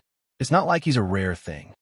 The young man, who was focused on his phone, finally looked up. Compared to his old voice, what was even more shocking was the iron light under his eyes. It was as if there was a layer of transparent glass between his eyes. Countless rotating gears could be vaguely seen behind his pupils. When he spoke, it was as if there were hundreds of tiny metal springs vibrating in his throat. More importantly, she could sense that Su Chen's body contained far more metal than a normal person's. Abundant amounts of origin substance flowed through his body, constantly changing the state and nature of the countless pieces of metal. Huai felt a wave of dizziness wash over her. In the reflection of the mirror of nihility, his skin was peeled off, revealing countless complex chips and circuits inside his body. He looked like a robot. Oh, did you sense it? Mr. Fan, who was either a young man or an old man, revealed a gratified expression. As expected of an S-class, the younger generation will surpass us in time. In front of Huai, he raised his hand. In an instant, his skin and joints disintegrated and rapidly transformed into various tools. Yen Shi, Huai suddenly understood. The 4th-grade stigmata of the Eastern Summer Country had combined the miracle of alchemy with the human body. After abandoning the fragile body, he pursued the path of eternal existence. He was the combination of dozens of relics from the border, and he was equivalent to a mobile alchemy workshop. Half of my main body is at sea, and the other half is spread out on this ship. What you see now is the mobile mechanism responsible for support and maintenance, Divine Armament Gongsheng. Mr. Fan raised his hand and patted him on the shoulder. I've heard about you from Old Wu. You did well. Old Wu, to you, the term fox should be more familiar. Mr. Fan looked at him with admiration. Young man, you're pretty good to be able to make that bastard suffer. Huai's eyes twitched. Damn, why do so many people like to see the fox suffer? After the introduction, without waiting for AI Ching's introduction, a mature middle-aged woman with red hair came up and shook hands with Huai. Andrea, 3rd-grade salamander, part-time thermodynamics scholar. AI Ching added, Ms. Andrea is a physics professor at the Ivory Tower. This time, she is here to help. The Ivory Tower. Hearing this name again, Huai focused. This name was quite famous both in the Astronomical Society and in the world. As an educational institution that was one of the best in the world, it mastered many unique alchemy and science and technology, and could be called a monopoly in the academic world. Not only was it influential in the academic world, but it also had a close cooperation with the archaeological team of the Astronomical Society. Their military force was not to be underestimated. It was said that they secretly had a military force that belonged to the Academy, which was formed by more than a dozen large groups of Abyss. However, Huai did not care about this. Instead, it was because the Ivory Tower might be one of the few remaining subordinate institutions of the Utopia. In the past, before the Utopia was divided, The Ivory Tower was an organization that existed as a training institution and logistics agency. With the fall of the Utopia, the Ivory Tower broke away from the Astronomical Society and became an independent institution. But it was still inextricably linked to the Astronomical Society today. Sensing Huaishi's concern, Andrea quietly winked at Huaishi from behind with a friendly smile. In all fairness, the candidate sent by the Astronomical Society could be said to be just right. A master proficient in machinery and alchemy was the home field on the Stellaris. The combination of thermodynamics and the flame stigmata, salamander, caused a terrifying destructive power, but it could be controlled accurately and would not sink the entire Stellaris during the operation. And the last one was the backup and insurance for this operation. Aladdin Edward Blackbeard, a third-order stigmata from the American lineage. The middle-aged man with a long beard came up and shook hands with Huaishi. I'm not very good at fighting. My main duty this time is to be the driver. Of course, Huaishi would not take his modesty as the truth. If the Stellaris really exploded, the person in front of him would definitely be the one who lived the most comfortable life. As a third-order stigmata, with a ghost ship, with the power of a legendary pirate's command, going to the endless sea was as comfortable as wandering in the backyard. Besides which pirate ship did not have cannons. Without Sir Commander's orders, I may have to be on standby. He smiled enthusiastically. But don't worry, if the Stellaris explodes, I'll take everyone away. When they shook hands, Huaishi felt the calluses on his hands form from years of holding weapons, and the smell of gunpowder on his cuffs. Under Roland's training, he had developed an instinct to observe muscles and bones. Just by looking at him carefully, he could tell that there was a whole volcano hidden in this man's body. The way he walked and stood, as well as the division of his muscles, showed that he was proficient in at least 3 kinds of weapons. He might even be proficient in the martial arts of using origin substances. After analyzing, Huaishi realized that he seemed to have entered the state of a traitor again, habitually preparing to backstab his teammates. He could not help but repent in his heart. Huaishi, how could you do this? You're too dirty. After the introduction of the other members, it was Huaishi's turn. But when it came to him, AI Qing became concise and comprehensive. She said casually, as for this person, he is also a member of the operation. Level 2 sublimator Huaishi, Stigmata Mountain Ghost, the inspector of the Astronomical Association, and a lot of part-time jobs. As if to emphasize Huaishi's role, she emphasized, at the same time, he was the first inspector to discover the abnormal situation on the Stellaris and submit a report, 4 hours earlier than the entire border surveillance of the lighthouse. His teammates naturally would not underestimate him. Most of them might not have seen Huaishi's live broadcast, nor did they know that Huaishi had a long list of frightening titles. They did not know much about Huaishi, but as a member of the Astronomical Association, they would at least use their internal authority to check their teammates' resumes. Then, they would be shocked by the S-level evaluation thrown in their faces. The main point was that he was 17 years old. At such a young age, he could have such a brilliant resume. Either he had a strong background, or he had a frightening life. It was possible that he had both. But no matter what, there must be a prerequisite. He must be able to fight. His style was solid, his character was upright, his actions were decisive, and he was the nemesis of Green Sun. He was simply the predetermined double red stick of the Asian region in the future. Okay? As for the chaotic relationship between men and women that was rumored outside, it was a small problem. The flaws could not obscure the beauty. Moreover, with the self-restraint of everyone present, even if they encountered someone who came to leech off the credit, they would only throw him aside without a trace. In any case, it was fine as long as he did not get in the way. After a brief introduction, everyone could be considered to have met and gotten to know each other. Unfortunately, what followed was not a leisurely afternoon tea time. It was time to get down to business. After everyone had taken their seats, AI Qing began to give out the mission briefing in the lounge, distributing the information in her hands. As for the main operation personnel, the Bureau was not so ruthless as to impose intelligence control. They straightforwardly told them that the main mission target was the ruler of the Abyss, the Queen of Rotten Dreams. But in fact, this had nothing to do with the people here. The decision-making room was not so lacking in manpower that they were sent to deliver food. Their mission was very simple. They just had to control the members of the Goodnight Society on the Stellaris and ensure the safety of the ship. To be precise, in AI Ching's opinion, what they needed to ensure was the safety of the 120,000 passengers. Whether the Stellaris exploded or not had nothing to do with them. You guys are responsible for dealing with the members of the Goodnight Society. Leave the rest to me. AI Ching said calmly. I have already applied for the Army's assistance. In addition to the Iron Cast Army on standby at the Rainbow Bridge, there are more than 200 lurkers from the Dark Shadow Army who will assist me in taking over the Stellaris.